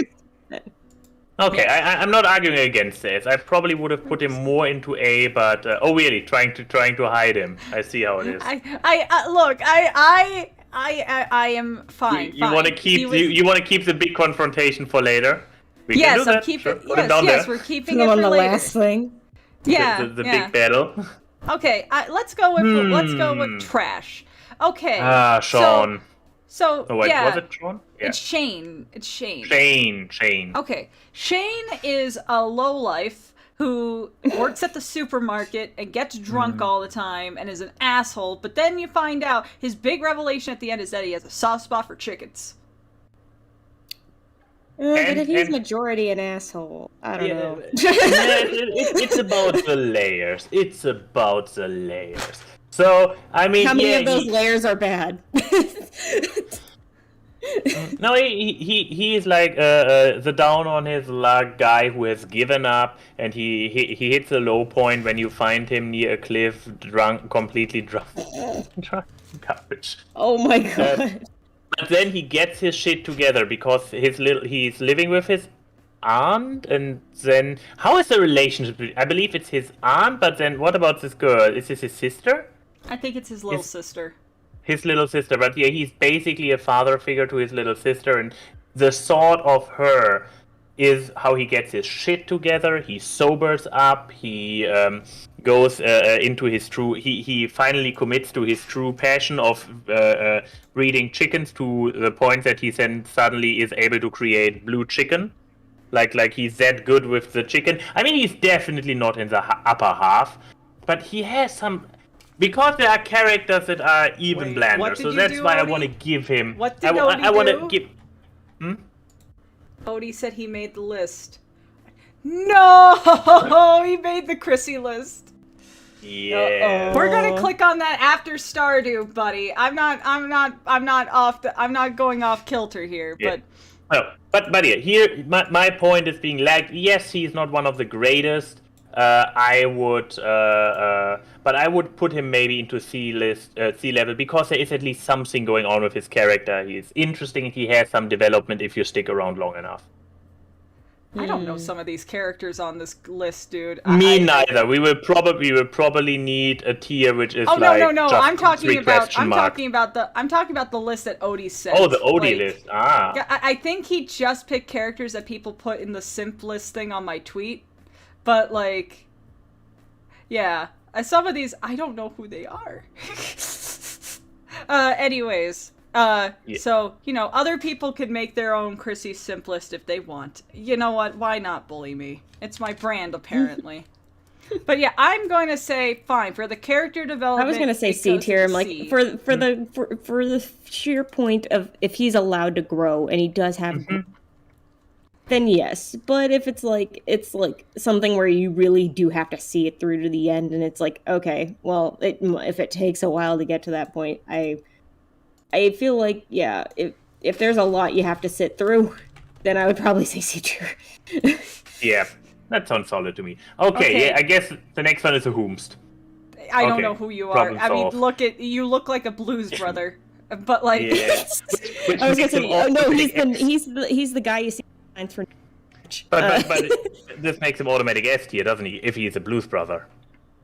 No, I mean, Well, that's what I'm yes, saying. but If he's on the, he's but a if he also looks like the guy on the signs, wouldn't you want to be wary of that? Yeah, he looks like a stranger danger. Yeah, yeah, also a little bit of Judge Doom, so yeah, maybe leave him Yeah, in Whomst. like the moment you pull those glasses off, he's gonna have like crazy toon eyes underneath. When I killed your brother, I talked just Okay, oh boy.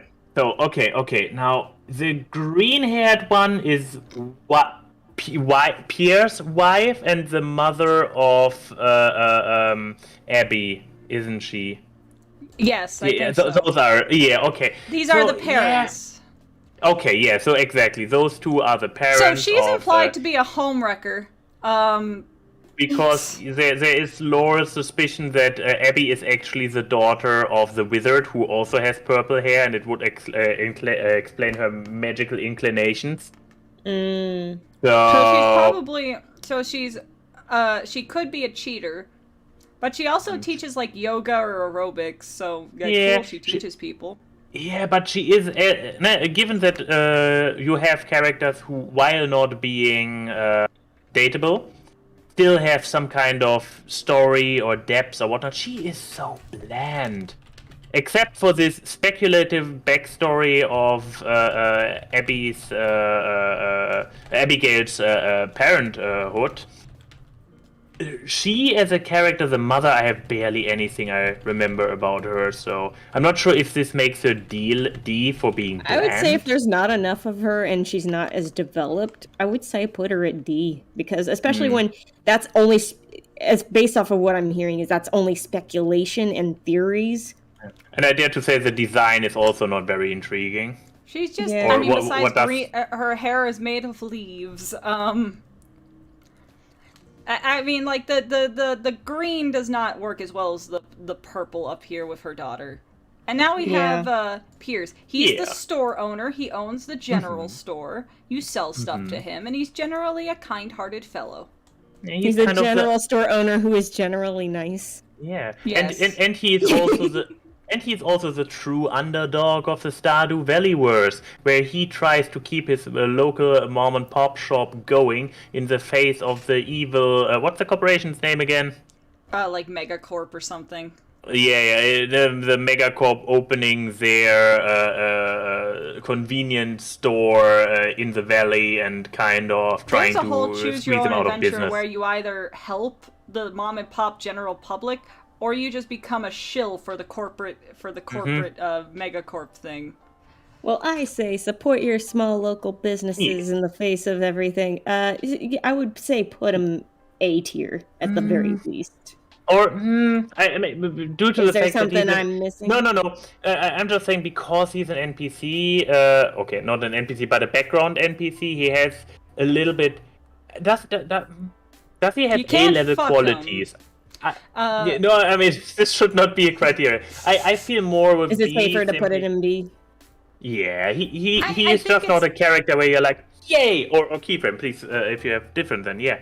I think that he's solidly, like, the thing that makes his character interesting is the fact that he's so integral to one of the story elements. But I don't think that, I think that puts him in B simply because, well, if that wasn't Well, the if he's story not element, he developed would more just- than that.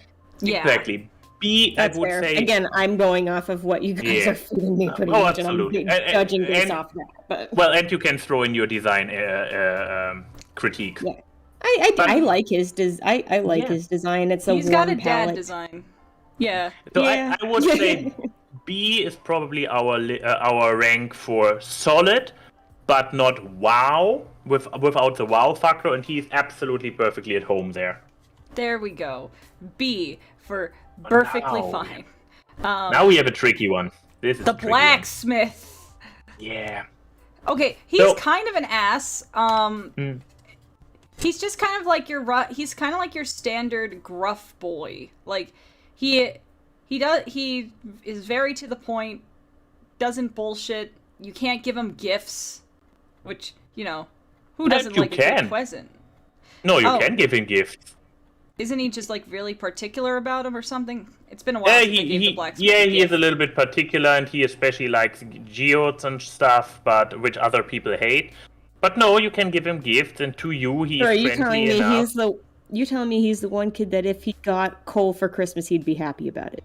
Probably, but Exactly. because of his profession. Now, here is a big but about him. He has a little bit of incel energy going on, because he is desperately lusting about the blue girl, which is like 5 to the right of him. I forgot her name. And he is lusting over her from the distance and going to the pub every night, but he doesn't get to approach her and talk to her. But he also grows a little bit bitter about it, and he's like, "Oh, I'm alone. It's so old." So he's not aggressive or toxic incel about it, but he has this. He has this Has the tendency. tendencies. Yeah. Mm. He's still more of a character, so that's why I wouldn't put him into D. But I guess he's... I feel like maybe that fits with drunken garbage Shane. Yeah, Yeah, he's exactly. Again, I was Exactly. gonna say, I'm like, not a fan of the whole stalkery energy. Going like, why won't she look at me? And then you're like hiding from the girl and not even actually putting real effort into it beyond frickin' stalking her. That's kind of like, Yeah. and not he even has being red genuine about it. flags. It's a lust versus actually caring. He So- has... Yeah, he definitely Also, has red flags. I mean, look at this design. The fucking mini beard and this little spiky thing going on. Pick an aesthetic. You look like a mishmash. You can't be both. Okay, now we got Maru's papa, one of the scientists, I think, in the Yes, he is a local scientist, so he's a He's smart boy. He's a smart boy. He's a Mm-hmm. relatively good dad. He will get protective of Maru if you pick the wrong dialogue options. True, yeah, he's a very dad, isn't he? While Pierre is mostly focused on his store. And do we have other dads actually around? I mean, we have Grandpa. Yeah, but and the he is other in his own grandpa. world. Depending on what you think Abigail's dad is, we got the wizard. So, but no, I don't think we have any other dads. This is really the Yeah. dad. He's the dad. I don't think there are any red flags about him. I think he's a So- little bland, though. Yeah, so So would you say he would be like? Would you say he would be? I don't know if he's bland and doesn't have a whole lot to him. Would you say? I would say probably if it's probably between B and C tier then. What if we put him here so that way B can just be the dad tier? The It's all about dads. C was left to the trash. It's all about the dads. B is for bidet. True story. Yeah, I would also be like B or C. I mean, B is definitely the nicer company at the moment. And I wouldn't feel right putting him with drunk chicken man. That's why I said so... if he's really not like that tier, then I wouldn't. That's the case. Okay. Okay. The dwarf. Does he even have a personality? He's just there. So yeah, he's just a head. Not this even fits really well with Stranger Danger. Like this aesthetic fits. It's the Stranger host Danger is really just the Stranger Danger category. It's Stranger Danger and his little buddy. Oh, okay, this guy needs his own tier for just suckitude. Fucking Fabio over here. I was gonna say he looks like Fabio. He's a beach bum who's super pretentious. Like. So he runs. Yeah. Oh, go ahead. Go ahead. So as he says, he lives in a hut on the beach. He wants to be a poet or an author. He runs around like an Victorian day nobleman, but again bum. So and even his story is not really that inspiring. So he acts like hot shit when he's really not. No, he is not hot shit at all. I also just don't like this type of character design of this flowy haired Adonis looking boy. Like, not it's usually my taste in men. I feel like when that happens nowadays, especially, it usually is. Well, I mean, it's a usual indicator of being pretentious and narcissistic. Yeah. So I mean, they very well. I mean, what used to be a symbol of like of beauty is now going like, okay, now you're going into the narcissist category, and it's like. It's usually like a visual red flag, even if it isn't always. It tends to be. Freaking trash. I think that happened with pretty much. Wasn't it Adonis in the Hercules TV show? Somebody who's stereotypically pretty, but he's also just a brat. Just the worst. Fucking mama's boy. Not even mama's boy. Like, ugh. He's just like my parents will pay for it. He's literally the rich snobby kid. That's what Adonis is. Fucking this guy spends all his money instead on getting a better place and not being a beach bum, spends it on hair products. That is what I fully believe he does. Mm-hmm. I believe he even has a freaking piano in his home. Yeah. Like priorities, dude. Nothing against the arts of music, but come on, dude. All right, now her. I literally can't name, see the logo. She's like, I literally. There literally we go. can't. Her. Okay, thank you. Yeah. Oh, she is precious. I mean, she is not S tier. She which is is an adorably kooky seamstress. Yeah, she is, and she works as a generally good girl. Yeah, and unlike Beach Bum, she actually works. No, she's super artsy and whatnot, but she works for her living. I believe she is even his. No, she's not his counterpart. Leah is his counterpart. Who's her counterpart again? Not even sure. But yes, I love her. She lives with her sister in a shared house. But yeah, she has her passions that she is great at. But she also works for a living as a Emily, yeah. So I would say because her sister is. I hate her sister. Oh, how developed is this character? She's a dateable one. She's one of the main bachelorettes. She's fairly. She works at the saloon, and then she in her free time she makes fashion. Like she's a seamstress. She's kooky, that kind of thing. I just realized the bluish, like the indigo hair and the light skin just makes me think rarity, and the fact that she's a seamstress. For my personal taste, she's a little bit too what do you call it? Spiritual? I don't know. She into crystals is what you're telling me. She's a little. I believe crystals are actually some of her favorite gifts. What do you have against the people who like crystals? No, it's the whole package that I'm talking about. She seems her like favorite, a nice enough girl. I wouldn't her just say favorite she at gifts least are is like, better than the yeah. other categories and put her in A tier. Absolutely. I was wanting to putting her into A. She's her just not favorite as... gifts are like amethyst, aquamarines, cloth, emeralds, rubies, wool. Yeah. Like she likes those pretty things, but like spiritually, it helps her chakras, man. But okay, now we Granny. got old people. So the These are grandmother of Alex's. Alex. These are the grandparents that Alex lives with. She's a generally. Yes. May I suggest that you put freaking trash at the very top so that we don't have to see him the entire time and instead can see our beautiful S tier? You know what? I that is fine. Let me just. Yeah. Also, FYI, Lauren, Fabio is also one of the dateable bachelors. Why? Is it in the hopes that it's like, I can fix him?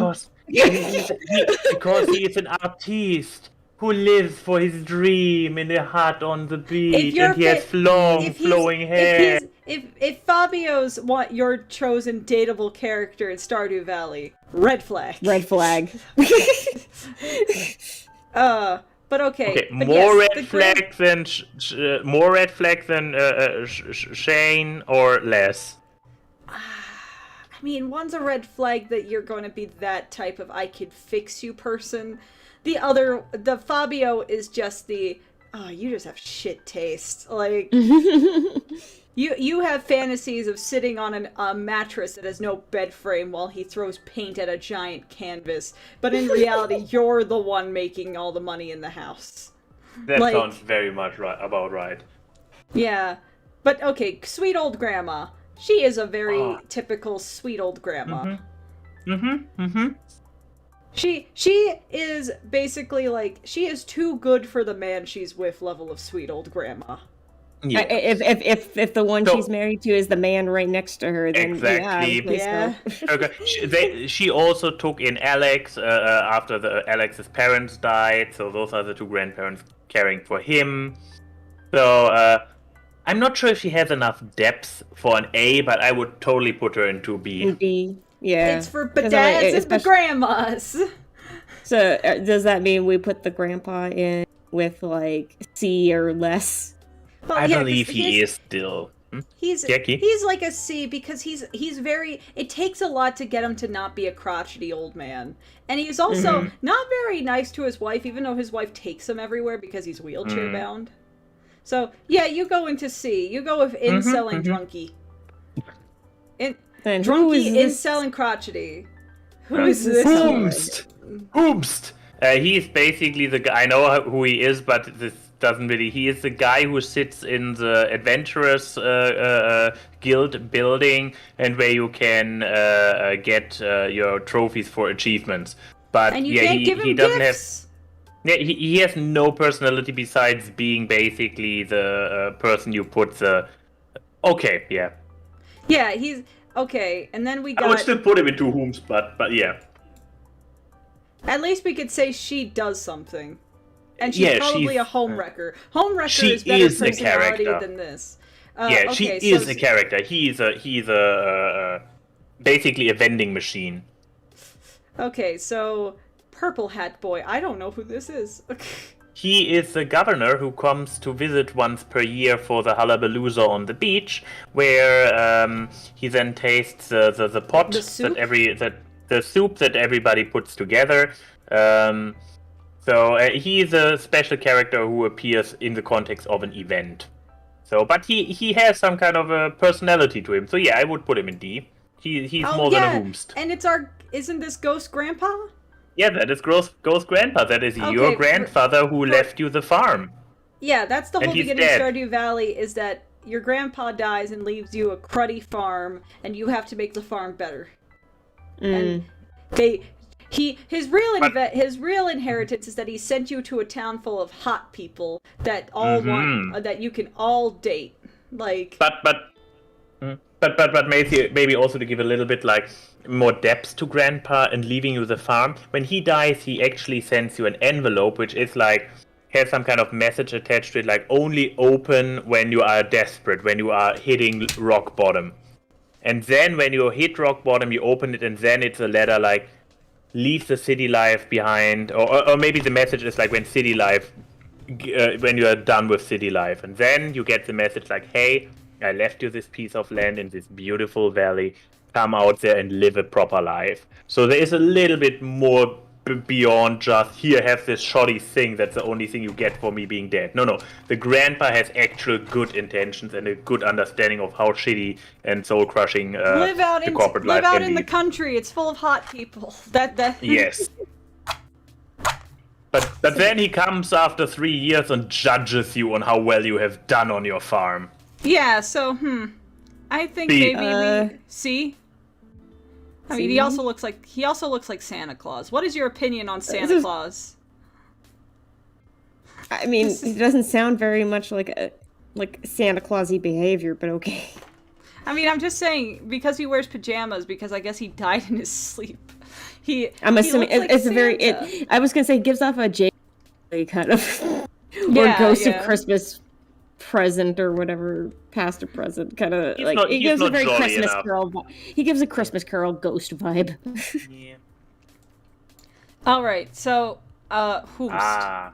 I forgot his name, but he is the runner of the. He's running the library, the public library, which also at the same time is a museum, and he asked you to find all the artifacts because the museum. I don't even know what the story was. Why the museum is literally empty. Either some previous curator lost everything or ran off with everything, but they literally have nothing.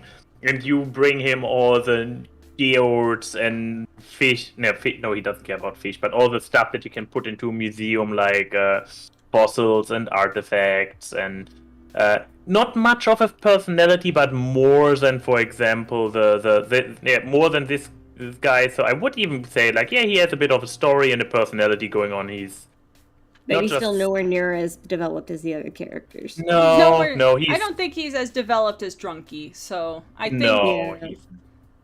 yeah. Okay, and now we got Cool, Gus. yeah. Okay, Gus is the owner of the saloon. He is a he is a nice man. I don't think he's like the most developed NPC compared to like Pierce and stuff, but you know what? He's a generally jolly lad. Yeah, and I don't think he has any relationships with any characters, does he? No, not really. I don't mean, know if he gets with Emily if you don't date her. No. The bachelors are all paired up with each other. So Emily, I forgot. Emily's probably going with the skateboard guy. Probably. Yeah, but yeah, Gus is just a nice, jolly dude. Does this make him C? Because you have more interactions with him than Museum Guy? I believe Museum Guy does not even appear at town festivals, while Gus is always the one who does all the Gus big actually leaves his job. affairs. So, yeah, like he leaves his place of work. He does shit. Yeah. So maybe a C. Well, okay, let's put it down to design. What do you think of this fat man? He seems like a jolly fellow. I mean, based off of description and like off of his personality, I feel like, yeah, he seems to align design-wise with what you would imagine somebody who's just a generally nice man who owns a saloon. But I guess if he doesn't have a whole lot of development, I don't know. But I feel bad because then he gets lumped in with these assholes. Do we put him in the bedads tier? I feel like at the very least I would put him in the bedad. B is for bedad, but grandma and Gus. Gus, it is. Alright, let's just leave Max alone to gush about... Oh, I believe Leah is her name or something. So, she was my first true love. No, in my first playthrough I went for her. She is, I have to admit, sadly the counterpart to Fabio. She is the artist among the ladies. However, unlike him, starting out the game with writer's block and just moping around everywhere and being all pretentious. No, she's a lady of the craft. She also has a little hut, but it's not on the beach and it doesn't look like a hut. It's actually a small little house, like a cottage. And in it, she does her sculptures. She is working on, so she is actually like a physical crafty girl.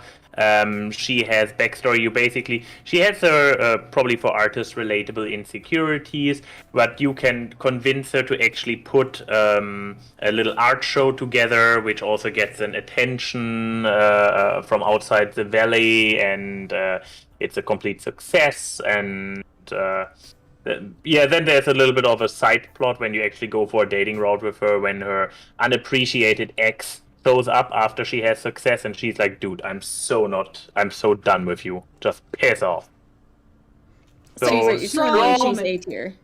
Strong, At the very least. independent, artsy woman. She is S tier. S tier. I mean, and look at her design. She is one of my favorite designs in the game. I love. She does have that nice. She does have that nice swoop in the swoopy.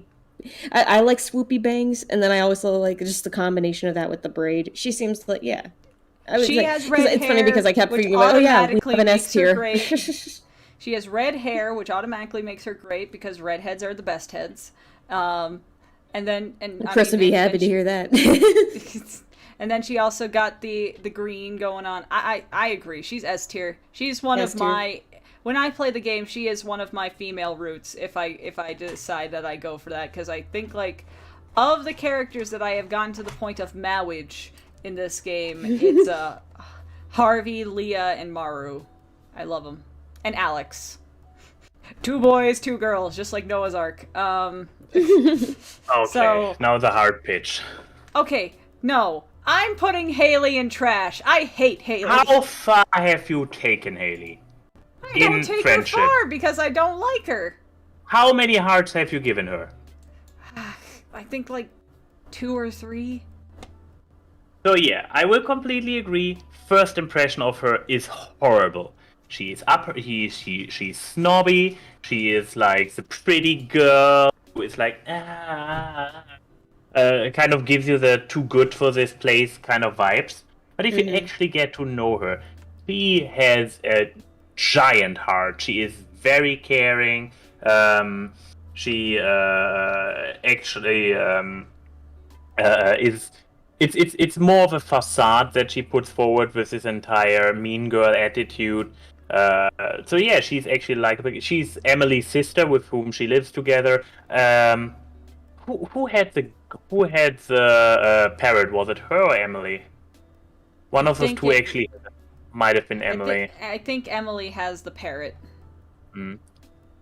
But yeah, she is surprisingly, she's a character with layers, and once you actually scratch the first few snobby layers away, you actually realize that she is a good, caring person, which, yeah, credit where credit is due. So, okay, but what is the deducting points for having to put in the investment to get past her annoyingness, her vapid? I mean, to give a point, to go for a point of reference, Shane,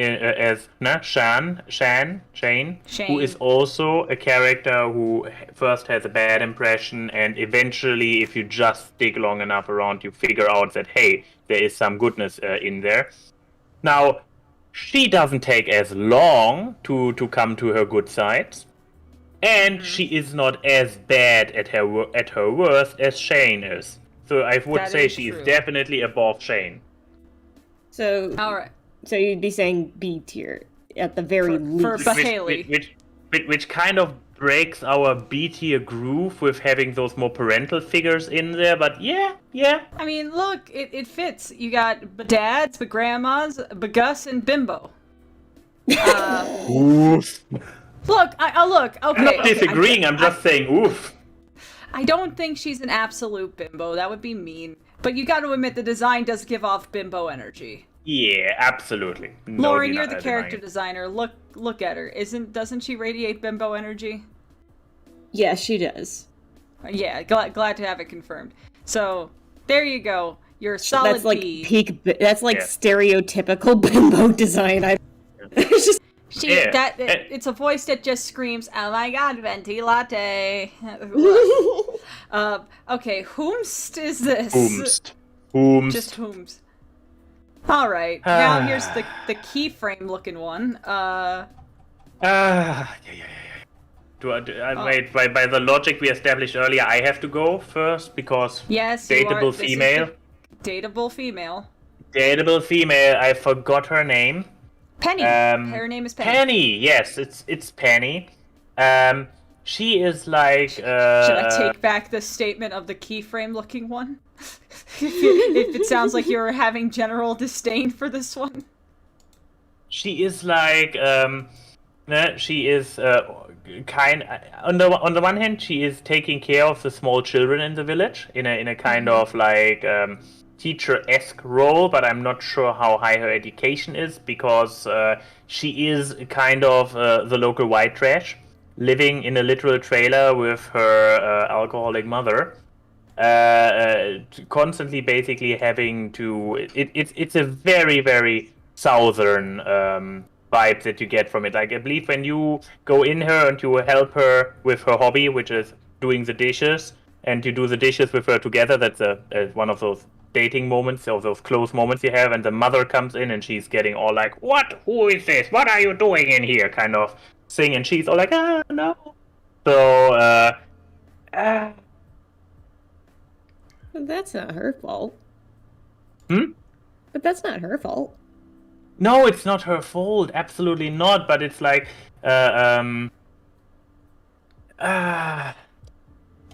and besides that, if you talk to her outside of situations, she is like always very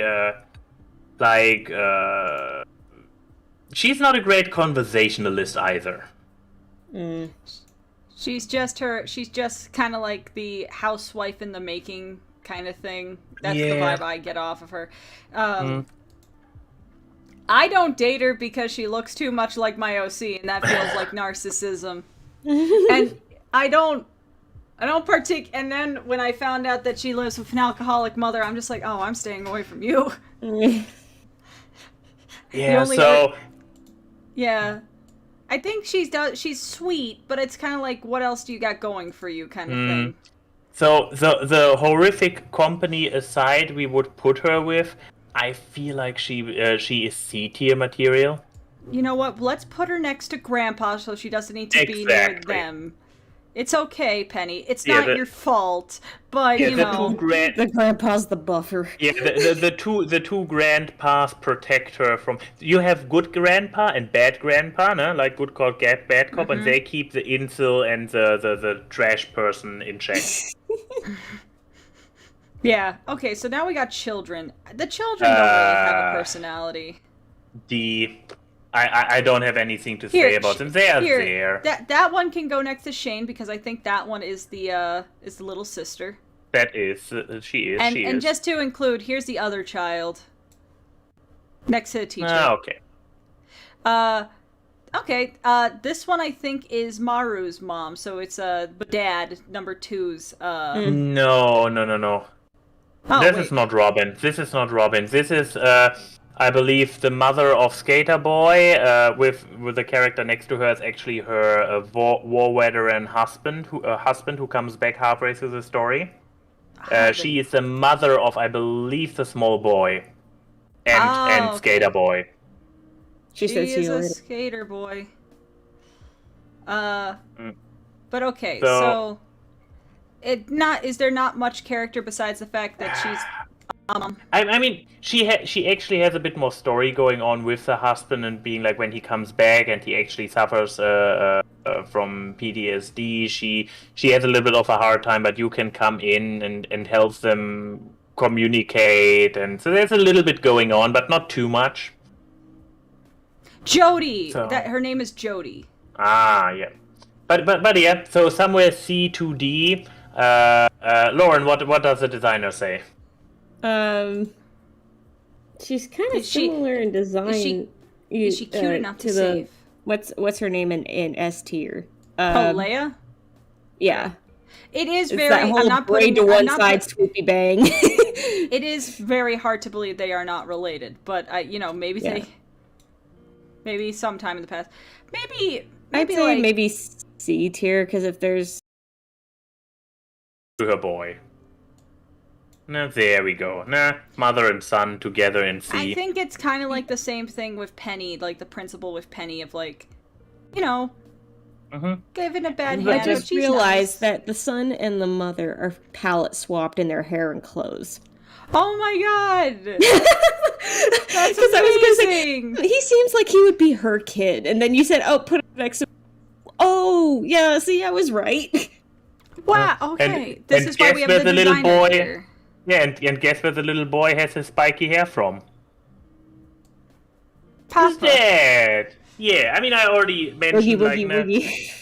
Yeah, You're my he's the dad. veteran who has a little bit trouble adjusting back to the local life. But yeah, this family, it's a family of good C-level characters. Okay, and this then is we have a literally a dark blob. blob. This is like.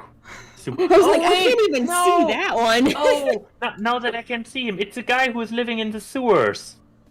The spooky guy in the sewers who sells you rotten fish, but not because he is mean or malicious. He just doesn't know better. He's a little bit of a himbo, actually. A spooky blobbo. himbo. Yeah. We'll put him in Oh, D simply because yeah, at least he he has a actually has a little bit character. of. Yeah. He looks so Oh funny. no. I'm like, I at first was like, I don't even see anything there, and then you pull him out. Oh, dark. Okay, They're so trying Maru. to hide him. No, this is the secondary confrontation because I think Maru is S tier. I love Maru. Ay, S tier. Maru Okay, make your is case. Maru's the daughter of Badad over here. She Mm-hmm. is a tinkerer. She's an engineer. She loves to look out at the stars. She volunteers at the hospital as a nurse. She's in general a really, really cool chick.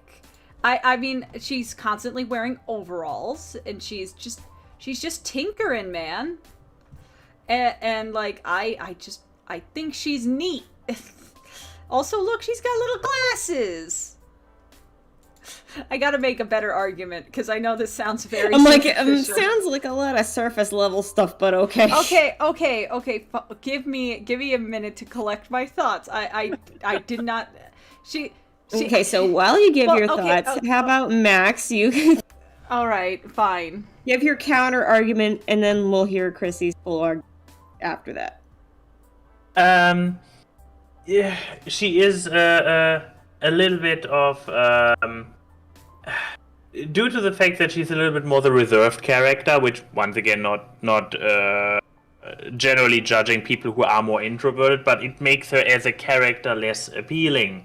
Because she's a little bit like having trouble coming out of her shell. I mean, I believe you can talk to her when she's at work at the front desk of the clinic. But yeah, besides that, then she's most of the time at home tinkering with her robots, which yeah. Yeah, but that's the thing. She's been making little gadgets since she was like a little kid. So she has like this ambition with tools and machinery, which makes her such a nice mix of her parents, because her parents are a carpenter and a scientist. So a gadgeteer works. But then she has like kindness to her because she wants to do odd jobs at the clinic, and she's ambitious. I don't know where you get introverted from. She's not introverted. She's just fairly obsessed with what she does. Or Like, maybe it wasn't introverted then. But what I got the gist of it when I talked to her in the beginning and tried to get to know her, that she's always like not the forthcoming character. Maybe it's focus or not introversion. Then sorry for misjudging it, but the end result is still like that. She is. Well, I mean, like, the thing is, she gets a lot more interesting when you get her heart. Like Haley, she gets more interesting when you put her hearts up, because once you get to, like, 6 hearts, she's looking through a telescope, and you talk about space, and she wants to show you something special. And then when you're at 8 hearts, she takes you into her room and shows you, like a gadget she's testing on. and she accidentally shocks you, and she's just like, "Oh, I'm so sorry. Did that hurt you?" And like, it's just so nice. And she wants to build robots for a living. Like, that's all she wants to do. And like, her whole thing is wanting to make like a robot AI thing. It's so... So she's leading to the robot uprising. Like, yes! That makes her awesome! So, I'm still stuck on your statement that you point out how she is like Haley and you first need to crack her. Yes, but I like her, and she's cute. So, like, and she doesn't look like a bimbo, so that raises her up at least 2 points in my eyes. Fine. I think I can compromise with a solid B. Oh, I actually was willing to go A. yeah, I was gonna say at least Yay! A tier. I Like, win! wow, you don't have to sacrifice that much. I win. Okay, I can't avoid this much longer, especially since most of the rest of the characters are just incidental, so it's just gonna go hooms for most of it. Okay. I am going first with my pitch about Harvey, because Max is gonna make him out like he's the worst character in the whole game. Harvey is my boy. He is my love. He's the town doctor. And it's a hard thing because, well, there's not a lot of doctors. He's basically the only one besides Maru, and he just wants to make sure that people aren't sick. And he has this like secret backstory that he's always wanted to be a pilot and everything, but he has a terrible fear of heights. So he had to kind of give up his dream because of his fear.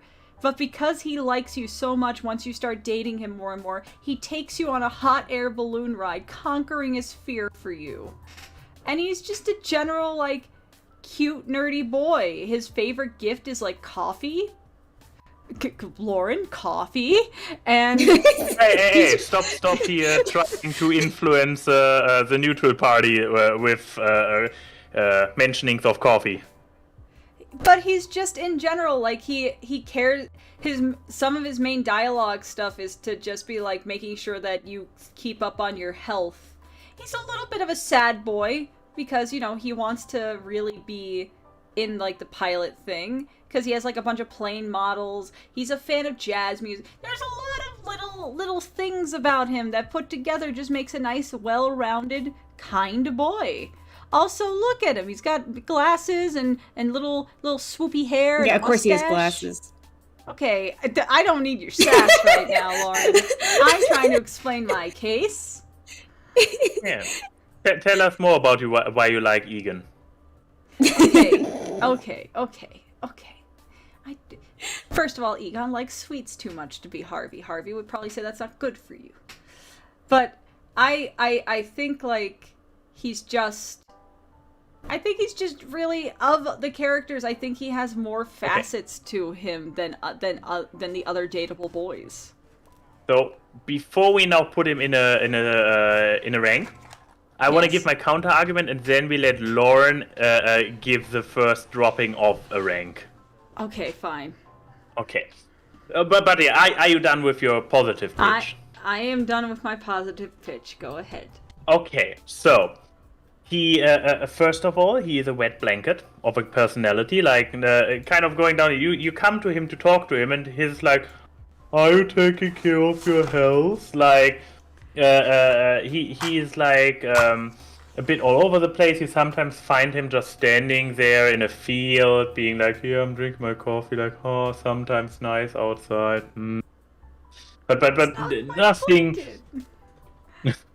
Then, with his entire thing, then, first you need to, once again, crack his personality before you even learn about this entire flying thing. And it's like, it's sad. You have this guy who is just there, like a complete dreamer who then needs his a kick in the butt to actually follow it up. So it's kind of the, like, I can fix him situation. And then here's the thing, so he is a doctor who has his own clinic. There is Maru, who is a young girl who is still living with her parents. And they are basically paired up if you are not around. And he is kind of her employee, even though, you mentioned she's volunteering at the clinic, but there's also this level where I'm like, really? It's a little bit inappropriate. That's the what? If two people work together and they have good chemistry and they decide, hey, I like you, what's the problem there? You're just saying it's a tiny one, but I see a little red flag there. I don't think it's a red flag. I think that they just like each other, then fine. It's not like the South Park thing where people throw up at the sight of PC Principal and Strong Women simply because they work together. Like, that doesn't... And also, half the characters still live with some member of their family. Mm-hmm. So that's like, you'd be isolating this one character strictly because you don't like their personality versus like when all of these other characters have personalities that you like, but they're also at home with their folks. I would count that as a like plus. That's not Harvey's a factor here. Yeah, I would count that as this as a plus. Harvey's one of the few dateable characters who lives on his own independently. So you're just gold digging again. I hear you. I am not gold. I feel like you're he projecting probably your is own dislike of your personality traits onto Harvey because you're like, oh, he's such a wet blanket. You're a wet blanket. Yeah, I guess I am. But yeah, sounds like a little put projection. It like this. Yeah, apparently. But yeah, it's that you pointed out, he is, I believe, literally the only one of all the bachelors and bachelorettes who is no, okay, it's not true. The sisters also live by themselves and have their own business That's jobs why I said going. one of the only. But he seems to be the most successful one by running his own clinic as a doctor. So yeah, you are just gold digging. Anyways, Laura. I'm sorry that I like successful people, so that means that they're somewhat put together. Like, I'm sorry that I'm not one of those people that want to just go through I have to go through enough character arcs in my normal life. Why should I put them in my video games? Maybe this shows which upbringing came from whomst. So, Lauren, having heard both sides, where would your initial placement be? I would say bare minimum, I would put him A, but he sounds like a fine guy. I mean, he's got a successful business. He seems like a nice enough, caring guy. And I'm not even saying this as like, literally, I don't know this guy. I'm going based off of this. And aesthetically, he seems like a nice enough guy, too. Like, I mean, he wears gumshoe-like clothing. Yeah, I don't know if that does anything for you, but like... But I mean, in the end, it's like, if he seems like at least, like he's got some, I like characters with depth and that you can kind of like reveal more as you go, as long as it's like, it's like pain in the ass to deal with. It's like, you can, I think he'd either be A or S tier, but. Oof. So. But I guess you put Haley in B and put this wet blanket that you wouldn't look at with your ass if you ran into him IRL. Okay, except for money digging. No. That sounds awfully. You're getting really. I feel like, but he's one of my least favorite characters when I play this game. Okay, Lauren, this may get a little bit violent. I'm gonna need you to leave the room for a second. All right, okay, attack! Let me throw this water glass at you. Okay, sir. Personal space. No, you lose the right to, you've lost the right to personal space. Like, you lost the right to personal space like years ago. So I would definitely look at Harvey if he was a real person. I think you don't like characters that are like you. That is my argument here. I am not that much of a boring personality. I take offense to this. Every negative trait you listed about Harvey, I'm sure if I ask people, they could be like, isn't that kind of a trait you have? Like, I am not. Excuse me, I have entertainment in the name of my YouTube channel. I am entertaining to people to watch, even if it's me stumbling through a conversation. And Harvey stumbles through things. He's a bit absent-minded. You're a literal monotasker. Like, I don't have a porn mustache. Okay. You really gonna judge him on the mustache? That's the one negative thing about his design, and there are mods to get rid of that. See, I called it, ne? That he is a you need to fix him kind of character for No, dating. it is not. Yeah, you need to mod him. You need to mod him to actually find him sexy. A shave is not a I can fix you type of red flag thing. You want to. This is on a video game level installing a mod to change the character. That is as fixing as it to goes. accept the mustache for all the other positive traits. Like, look, I just think that your dislike. I think there's more to be said about you than the character by how you list what you don't like about the character. I don't like a person that is boring to talk to. And I don't think of myself that I'm boring to talk to. So you say you accusing me of projecting says more about what you think of me. I mean, I like you, don't I? So what does that say? She's got a point there. Well, What? What does that say? Lauren can't come back in unless you have a response to that. she cannot come in until I accept he's on S tier.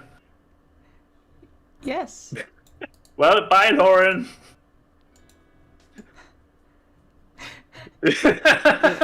Can I come back in yet, or do I need a few more minutes? You can come back in. Mommy and Daddy are done fighting. Okay. It's okay. Hold on, let me give you a hug. There you go. There you go. It's Aw. okay. It's okay. You do it. It's the closest thing to a hug. I'm very intensely holding this piece of paper. Let me steal Lauren's water glass and just demonstratively drink loud from it while I have to accept that I'm not in control of this tier list.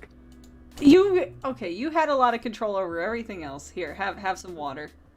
I've listened to your judgment for all of these things and tried to properly gauge everything. So I'm like, you can't say. Okay, now that we're done fighting,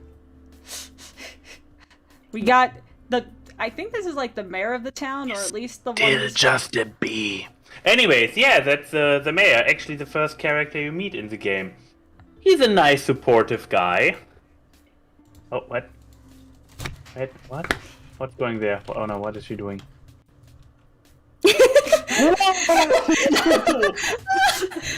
Excuse me. Anyway, so that way you don't have to see him, right?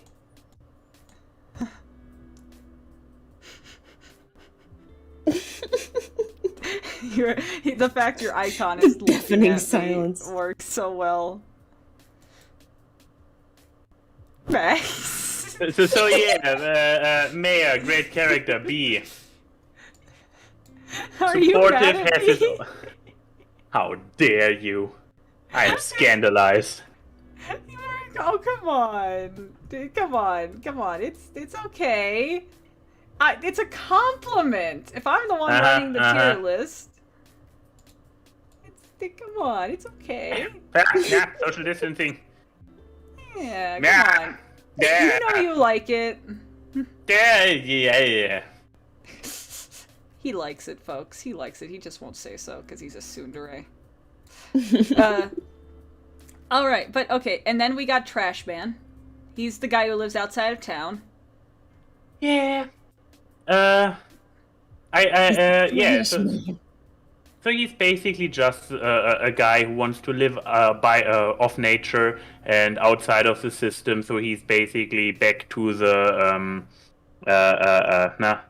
what do you call those people in the Stone Ages? Like Caveman? collectors, A harvester? people who I gather, mean, harvesters or gatherers. Gatherers, yeah.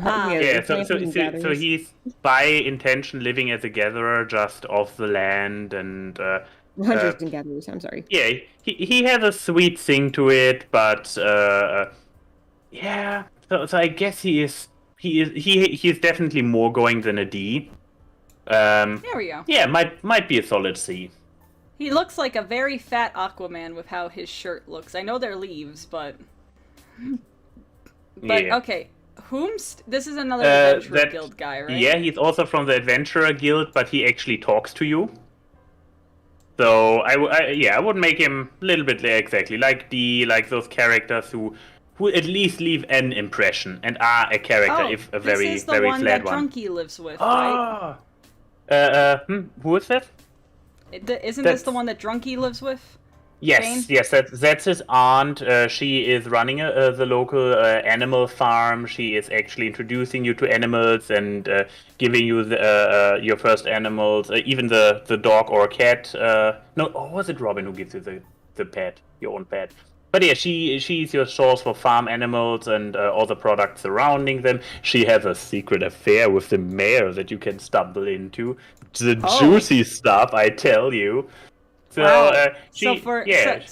So for home wrecking, we put her at D. No, why home wrecking? They are both single. That's true. There's no home wrecking. They are just two elderly people who enjoy life. So she is somewhere C or B, I would say. You put them together. Oh wait, I can't have them kiss because then they move. No. Oh no. Okay, this guy goes in. This guy is trash. He is the Megacorp man. Yes, he is. Your word for it. He's the antagonist. He's trying to bring all the shady, the corporateness to Stardew Valley and ruin everything. This guy looks like either Whomst or trash. I believe Whomst. I don't know who he is. He's just Starman. He might be one of the vendors of the new festival they added. Okay, there is Bus. Here's the thing. So this lady, Penny's mom, so she is an alcoholic and the local bus driver. Do you see the problem? So trash. Yes. Yeah. We put alcoholics except for Shane and trash. Shane at least goes to rehab. So the next character I have to. Yeah, I have to give a little bit of backstory. So I first started the game up. I know there's a game where there's a little bit of dating action going on, and so the first character you meet, as I mentioned, is a mayor who is like, "Oh, welcome here, glad to have you in our village." And then Robin comes up, and you are like, "Well, hello there, nice redhead, long nice hair, has a little bit of has personality to her. Now she is a woman of action not of action, but once again, independent, strong woman, runs her own carpenting business and whatnot." And then you find out that she is the mom of two of the bachelors, and therefore up to 2 generations above where you are supposed to be. Maru's mom has got it going on. I just fell for the MILF. I mean, she's a very young looking MILF. The water in Stardew Valley. I would have never guessed. I mean, I would put her an A. I mean, my first impression with her was instantly being smitten. She's cool. I like her. She has more personality than her husband, as most wives do. But and also I think her design is just one of the best designs in the game. She's so cute. However, I will say Maru does not get a lot of design aspects from her. Okay, it's very jarring to have the two designs that look like eerily similar to each other, one right above the other. Oh yeah, I see what you mean. Same face syndrome. Maybe that's why. In my first playthrough. Watch. Then we'll put Jody there, and then we'll put Penny right at the bottom. Oh no! Oh god, oh no. There we go. There we go. There we go. Now we're back to Grandma. So no, look, see, this is the actual progression of age of her, then her, then Grandma.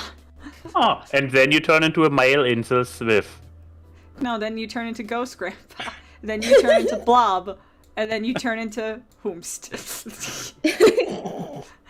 What I love is that she actually does have the little bun that Grandma has eventually, so it does actually work out. Oh no, it's true. Did I ruin the character for you? No, Good. I'm just like It'd be mind very blown. hard to.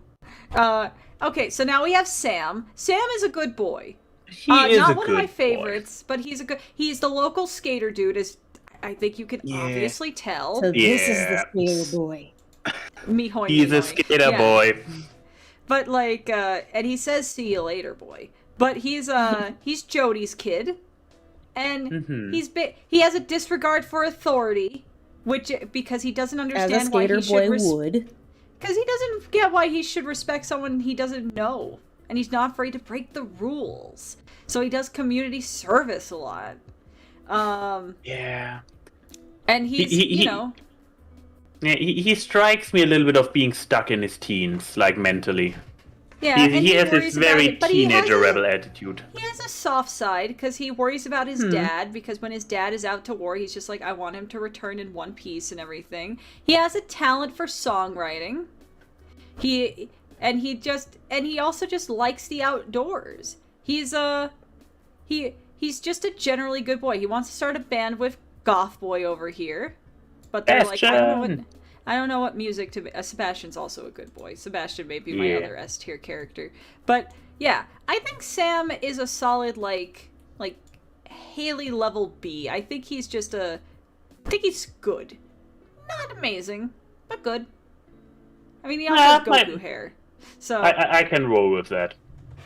I mean, what do you think of his design, Lauren? What do you think of Mr. Skater Boy, Mihoi Minoi?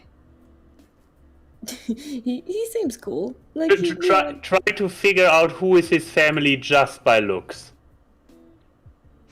I mean, when I put him next to Haley, it looks like they're one of those accounts Because where it's they like, both are are they... blonde. But and the blue. Yeah, oh, Yeah. that's true. But But no, it's like it's. I know. I was gonna say it's he's like got those Final accounts where it's Fantasy like vibes. If that's he any. does. No, it's like one of those accounts where it's like, are they dating or are they brother and sister? The answer may surprise you. neither. Neither. They're just. I don't even think they're friends. It's just a coincidence. Because- An uncomfortable coincidence. Yeah. But yeah, it's really the spiky hair of the father is very strong. Both his boys are like, ching! As you know, fucking hair gel is a dominant trait in the family. Yes, very in much the DNA. Their DNA is very sticky. so. Hey, And I see what now he we did there. have one of the best boys, Sebastian. Sebastian is also Pierce's kid, I think, right? He is Robin's kid, Oh, Robin's but kid, yeah. he is the half brother of Maru.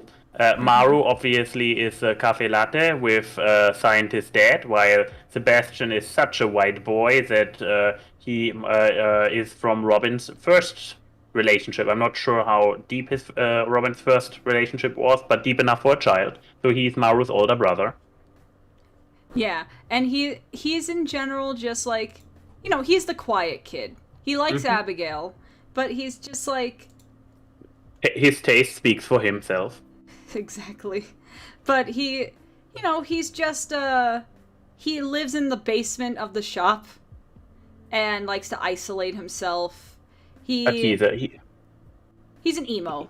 Let's not sugarcoat it. He's emo. And like he looks like an emo kid. So But he has additional shit going for him. So yeah, he is a nerd behind his computer. But you actually learn that he is that he's running support because he's actually good with the computers and helping people as He's a like job programmer. working. Yeah, a programmer. Yeah, exactly. But also like technical support kind of thing. He is in a band, as we learned. He plays D&D with his buddy Sam. So he does He likes comic books and graphic novels. Mhm. He's a nerdy emo. But, and now there comes the cool factor, he has a motorbike that he himself tinkers on. So he also is a little bit crafty. He's a motorcycle boy. Oh boy. But yeah, I think he's like an A. I think he's an A or an S tier. I'm fine with putting him into S. I mean, But Lauren, look at this goth boy, and hearing that he's a nerdy little boy with a motorcycle, how does that affect your opinion of him? I know you're not really. I don't care about that part. I'm like, but if he's a good kid, then he's a good kid. I'll side with your S tier ranking if that's the case. Let's put him right I next mean, to Abigail. Because yeah, just to show you how cool he truly is, there is a local artist on the internet who, from all the characters in this game, from all the great characters we talked about, this is the one that this very unknown upcoming artist actually drew. I put it in the general chat. yeah, and you can see it on screen right now. Oh boy, they already can. Yeah, that's great. Well, Yeah. I'm hesitant to agree with that notion. ANYV. Exactly. But Look yeah, at him. I think he gets a solid S tier. So now we got Sandy, the desert lady. Who is also the cousin of one of the other characters, isn't Sandy, she? and she's in the desert. I She's know, right? Sandy. She's a little bit of a... To me, she's kind of flat. Yeah, she's pretty flat. She has a little bit of a bombastic personality, but you meet her very, very late in the game, so she gets less... She doesn't have as much of an impact, is what you're saying. Yeah. I'm not even sure, does she make it out of D? I think... I don't think she does. She just doesn't... Because she's also one of the selling people. Like... Yeah. I think you go right here. That's you just moved the fisherman. Oh, Mr. Fisher. Yeah, Okay. I'm like, why were you dragging anyways, the fisherman. Because the fisherman can. Well, the fisherman but has yeah. a little I bit. can't see the of fisherman anymore. Oh, there we go. The fisherman has a little bit of personality in that, like, he does talk to you about the fish, but I think he's just kind of. He's also just kind of there. Yeah. So Maybe. I guess. D, maybe a bit of C, but definitely not higher. Let's put him low C. Wow, these two look like they could be related too. Are they dating or related? And then finally we got Purple Man. The wizard, potentially the home-wrecking father of good old Abigail. I love Jagged Stone. Oh my god, he does look like it. No, stop that. Get that out of here. S tier for being Jagged Stone lookalike. Yes, totally. There you go. That sounds like a very... Look, I'm just We saying... seem to have a family relationship going on with this purple theming going. Look, I'm just saying, we don't know who the previous dad was of the ex, but... no, we don't, do we? Oh no! I'm just saying. We just discovered a completely new layer to it all. But yes, with this, we got in whomst, them. In D, we got them. In C, we got Drunky, sister of Drunky, Grandpa Santa, Incel, Angry Grandpa, Penny, Jody, Jody's kid, Wartime Boy, Caveman, and Fisherman. Then we got Pierce, Demetrix, Grandma, Gus, Haley, Sam, Mare, and Mare's wife, maybe wife material. More like, yeah. I was about to say they're a little bit teenager about it and doing it in secret, even so everybody in the village knows about it. The mayor's worst kept secret. There we go. Exactly. Then in A we got Emily, Maru, and Robin. Then we got in S we got Abigail, Jagged Stone. Sebastian, Alex, and Leia. We got in friggin' I was also trash. going to say Sebastian should be an S tier, not only for the name Sebastian, but also just being awesome, but also S for Sebastian. Hey. Good job, Lauren. Then in friggin' trash, we got Fabio, whose name is Elliot. That makes it even worse. That's a douchey name. Elliots are only fucking douches, the kid from Umbrella Academy, or like young orphans in like Victorian UK. Like, but you do have a dragon name. That's true. Yeah. That's true. And then But we're talking about human Elliots. Yeah, human Elliot. That's true. But we got Elliot, we got capitalism, and we got alcoholic, and then Max. Max. What's wrong? What's wrong? No, let's not open this can of worms again. Are you mad about the color? Hold on, we'll make it Max Blue. There we go. Perfect. I mean, Max, I could also just put you up here with. No, don't do it. No. Just got to make you a little bit smaller. Oh, look, it's like a perfect fit. Stop it! No. I'm getting quite happy against my will. Please, somebody call the police. I mean, look, it just looks perfect. For this. And you know, while I'm at it, let's just Yeah, that's right, Lauren. Oh yes, good. Oh, of course, Lauren has asked you, but I'm just myself. I can't believe it. Hey, you're on the top. What is that supposed to mean? I feel heights. Did I never mention that? God damn it! Oh, you mean like Harvey? Down. You mean like Harvey? Who's afraid of heights? No! How dare you? How dare you? There we go. Does that make it better? No, I don't think you want to be in that category, honey. Yeah, you're not supposed to put yourself You're not supposed to be in with that. the trash people. Yeah, don't make yourself trash. All right. No, you deserve S. Okay. Yeah, S category. Come on. Come up here and be Max. Yay! Yay! Now you two are Max now. Well, you know what? Yeah. You know what? You should be with your. Yeah, there you go. Perfect. This is my dream. Oh no! What? What have I instigated? Yeah, something beautiful, I'm sure. Also, no. Now the glass of water has taken over control. It's now running the show while we are stuck up here in our tier list. I'd be wait, I wonder what happens if I clicked on the himbo list where we would be put at. Oh no. Oh no! We're straight up dumbass! Oh no! How are we wrong? Lauren's an A! I mean, we are officially idiots going by the title of the show. That's true, but we just got straight up done. Oh my god. That's amazing. That is great. Okay, so now let's get to the final tier. Let's go. Yeah, well, okay, let's go Mets. Let me just put you guys down here. Let's wow, make you she's bigger. balancing a glass of water on her elbow. Impressive. Lauren's a very talented lady.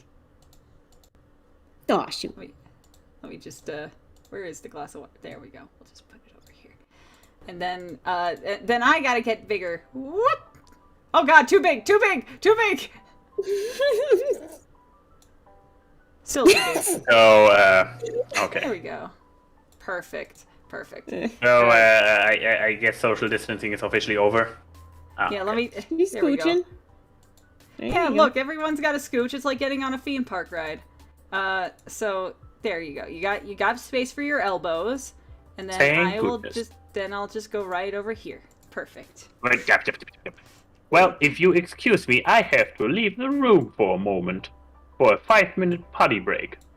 All right. You know what? Fine. We'll have a little break. Just Yay! yourself. Get your water. Go to the bathroom if you need to. We'll be back with the final list. Okie dokie. It's just me now. Well, I mean, I'm still here. Oh yeah, you're still here. Yeah. So are you having a good time, Lauren? Yeah, that was a long list of characters, though. All of them which I never knew before. That is Max's fault. That is not my fault. I could at least say that. I was like, cool. I don't know a single character here. Okay, so the thing is, Odie very nicely made a list of Chrissy's simp things, but half of the characters are not characters I simp. They were just there because people put them on the fucking tweet of like, pick a character, see if I simp them. And it was some of them were just jokes. Cause I started putting characters that I just did not know. But like, I'm pretty, like, for some reason, Buddy the Elf is here. Don't know why. See, some of these are, I mean, there's Blitz, there's Deadpool, there's Egon, there's a good old Obi-Wan. Javelin, John Lennon. Specifically how I won the war, John. I mean, that's the hottest John. But, like, Kovu, Lupin, Matt Mercer, Milo, Shaggy. I don't know why someone put Hero's older brother from Big Hero 6. Tadashi. Is it Tadashi, right? Tadashi, yeah. It's just, like, this is a very tiny list. Honestly, better given how long the Stardew one was. I may just agree to do this one simply because we can just have people in the chat suggest characters that I can put them on the list if I want to. Because I maybe the best way to end 2021 is just to fucking bully me. just seeing like, what about this one? What about this one? Just fucking. Oh man, this is.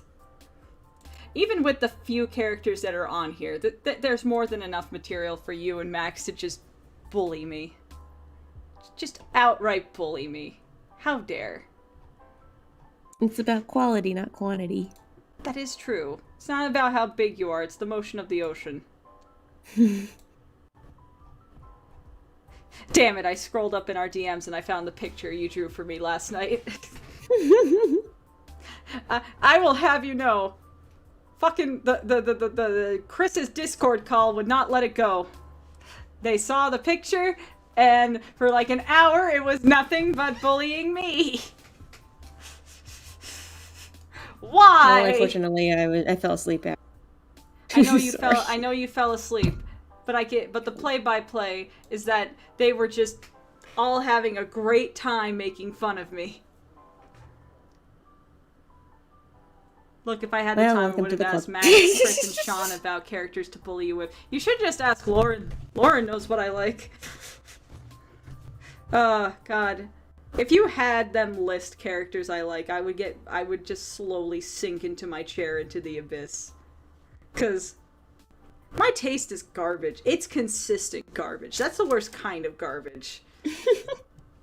Like, it would be something, it would at least be maybe respectable if I said that I have an eclectic taste. No, that's a fucking lie. I do not have anything eclectic. I like the same type of person. Fucking lanky assholes. Also, if people were wondering the noise, I've been lighting matches this entire time. Which is not something my friends like that I do. Chi-Chi gets very mad at me. It may have rightfully so.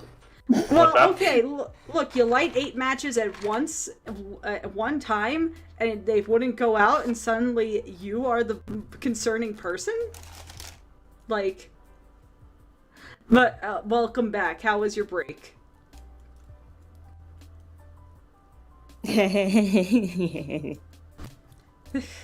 We were complaining about the fact that you picked the longest list out of everyone. Mr. Only because we didn't go with your Pokemon Park starter list. Well, okay, given how long your list was, I was just gonna go with the princesses anyways. Because yours was fucking long. Yeah, I mean, it could have probably been pre-selected or something. But anyways, Oh, so, we are now at the list that Odie made me. I already went to the liberty of taking out characters, I just don't know who they are. You don't know who Ranma is? I know who Ranma is. Ranma's not on that list anyways. No, he is there. Not anymore. Wally? He's now... Wait, Odie put Wally from Where's Wally? I'm like, pretty sure That you pretty mean sure Waldo? means Waldo, right? I think in other countries he's called Wally and not Waldo. But gotcha. The thing is, I just went to because the backstory is that he just took suggestions from the simp tweet I put out last night. So there was that. So this is apparently unbiased. So the choices are not many, but there's a lot of content here in. You guys get to judge my taste. Oh, yeah. That's the best part about this tier list, is that you guys could be like, okay, Chrissy, this one is fine. These are trash. Why do you like these? Who is this lady next to Strong Arm? I don't know either. She's from Borderlands 3. Oh, okay. But he has Strong Arm. Isn't everybody a little bit of a strong arm simp? Armstrong, I mean, Louis. Major Alex Louis Armstrong. Hey, Odie, what do you mean you were being gracious and left Ida out? I'd be so happy to have Ida in here. I love Ida. Yeah, Ida is very simpable. Yeah, Ida can be... I am a straight woman, and I'll simp Ida till the cows come home. I know it's hard to believe that I'm a straight woman, but I am. Trust me. Source, trust me. Anyways, so let's get started. We got my favorite imp. We got Blitz from Helluva. Now, He's a hot mess, but he's your hot mess. What is the criteria by which we judge them? okay, I think like it's just what should be the criteria? For the Himbo list, it was like how truly do they impersonate Himbo criteria. For Stardew, it was like how are they as a character. Mm-hmm. So what is the criteria? I think these are your... Because I personally believe it's kind of like, okay, I could see why you like this character. This is an understandable character to simp. And then the lower it goes, which is why I want to put Rama back in here, is the lower tiers are like, Chrissy, come on, you're fucking trash. Like, why do you like this kind of thing? Like, I think this is... You may be judging these characters, but you're also judging me as a person. Assuming that you actually do simp them.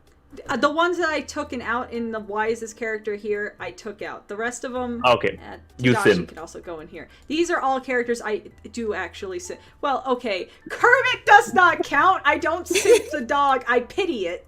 But you know what? I'm gonna make a different. I'm gonna make a separate tier for Kermit just because. Just Kermit. Yeah, just okay. I'll put and then Kermit. Because I don't want to take him out, but there he goes. No, but you just put him there. There we go. Good boy. Good nasty boy. Okay. But yes. So you guys are also judging me along with this, of just like, can you... I said before, like, Blitz is a mess, but he's your hot Also, mess. a little bit, scrolling a little bit up. Yes, almost there. Perfect. Okay, cool. But I thought you didn't want to look at Kermit, so I scrolled down. No. It's like, no, we can have the entire tier list plus the lineup at the same time, so let's go for it. Alright, so yes. Okay, Lauren has made her case that Blitz is a mess, but he's my mess. So what, are you saying that Blitz isn't a good character to sim for? Are you saying that he's like He's got a lot of issues that he's got to work through. Yeah. Not saying that's a bad thing, he does have a lot to work through. I mean, we learn where he's coming from, but at the end of the day, he is like, knows no personal space, is abusive to some characters. I mean, he's a professional killer, so I don't hold his tendency to kill people against him. He's also an imp from hell, so I mean that's kind of exactly. Yeah, but it he's would be. You can't judge anybody on like, oh well, they kill people. Well, he's in hell, so he's a good dad. Like is he though? Is he though? I mean, he tries to be. Luna. I can at least say he puts in an effort. But yeah, I mean, like, nah. He adopts her. He adopts her for wanting somebody to project all his love on. Or have... I'm not sure how much it is true healthy love for just swooping up this 17-year-old hellhound for adoption. I mean, that's actually one of the nicest things to do. You know how hard it is for teenagers to actually get adopted through the adoption system in general? I mean, I believe that, but I'm not sure if his motivation is as... what's the opposite of malicious again? Good? Well-intentioned? I know that you mean like he wants... He's projecting the fact that he wasn't... I think maybe it's because he is so yearning for love that he is not... That he doesn't believe that he's getting... That he is projecting that love that he was lacking onto somebody that he can. I mean, at the end of the day, you can make an argument that it still worked out in Luna's favor. for the aspect of her being adopted at all. And I mean, like, there is some genuineness there, because, I mean, he'll always defend Luna. He, actually, when you look at the background of the last episode, that apartment's a 1-bedroom apartment. He gave Luna the only bedroom, and he sleeps on the couch. Yep. That's a nice thing. And he looks out for her well-being, too, going, like, you know, when she wants to go to the human world. And he's like, no, like, spring break's, like, not a safe place to go, especially if you're a teen girl. Like literally, like, he does try to actually protect her. Yeah, and yeah, he has issues, but, like, I think, like, he needs love, man. Like, he has a problem with loving himself. He just needs someone who can... I love him. He's a good boy. Come on. That's going to be my voice during so many of these. But also, because he needs love, simping for him is the right thing to do because it's what they need. Is this your argument? I mean, also, just on the more aesthetic side, he's not a bad-looking lanky boy. I mean, did you see him in the Striker episode in the outfit he wore when he was wrestling and fighting? I mean, that's your jam. Can we quickly get Tia in here as our local expert for lanky boys? Okay, what? Our stinky trash man expert. Yeah. Yeah, for Tia. But just look, I'm just saying he's got a good, when he is on his game, like, he's a fucking killing machine, and he's good at... He makes killing hot. Like, in that fucking episode where they're fighting all the, like, the secret agents, and he's like, who wants some time with daddy? Like, come on. Like, God, I sound like trash. I know this, but what level of trash is this? Lauren, dear, could you please take this glass of water and hand it over to Keyframe? She really needs it right now. Let's time to scoot that over. It's her turn. Let me also make it a little bit larger, because God knows she needs a lot of that.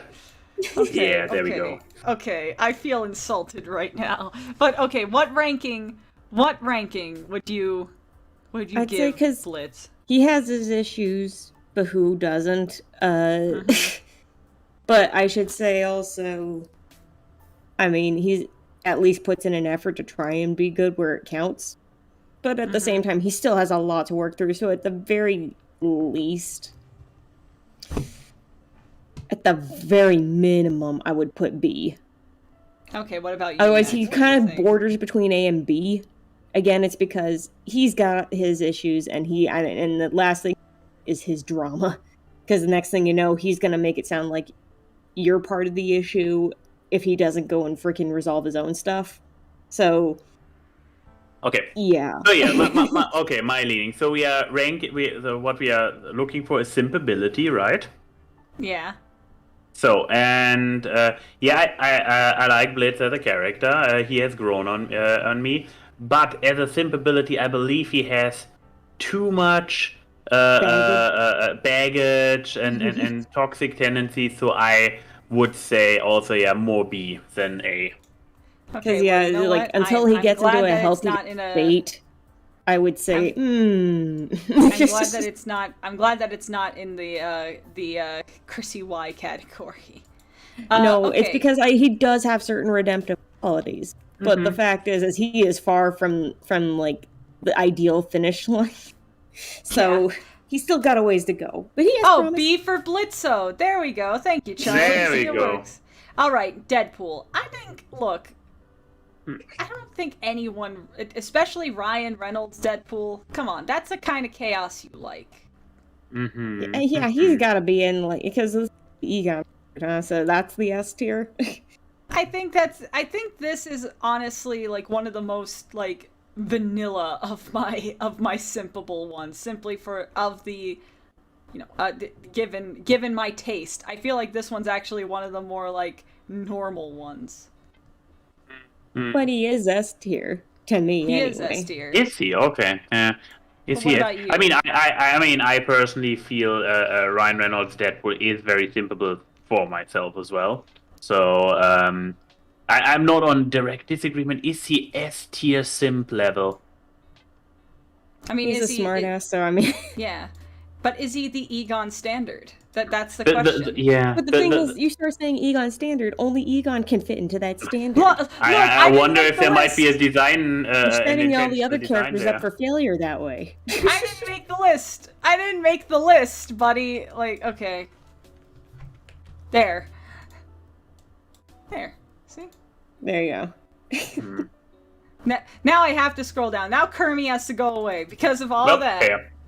Bam. I'm sorry, Kermit. Alright. Then we got Ian McGregor, Obi-Wan. Kenobi. Yes. Ian Come on. Kenobi. That is... Ewan. It's Ewan, not Ian. Oh, Ewan Kenobi. E-I-O-U and sometimes Y Kenobi. I think he's just a... I mean, McGregor McGregor's just attractive in general, man. Like, come on. I mean, here's the thing. I could not appreciate him back in the day when the prequels came out. Mm-hmm. But yeah, looking back nowadays, he was good stuff, wasn't he? He was the highlight of these of the prequels. And I don't like the prequels. It's so hard to be like, how simple is he, given that it's hard to disassociate him from the context he was in. Mm-hmm. But I would, looking at the board, what we already have on there, I would say he is above Blitzo because he is not, doesn't have so much baggage. He is actually, he even has a little bit of himbo energy, I would say, with his attitude and whatnot. He is not a himbo. I'm just saying he has a little bit of energy in that regard. Yeah. It's like, and it's a young Obi-Wan, which has a different energy than his older counterpart. So it's hasn't developed his British accent yet. So, but I'm not sure if he has the solid A. He doesn't have the bamf of a Deadpool. Yeah. Okay. Okay, for you. I'm just gonna let myself get bullied now because apparently.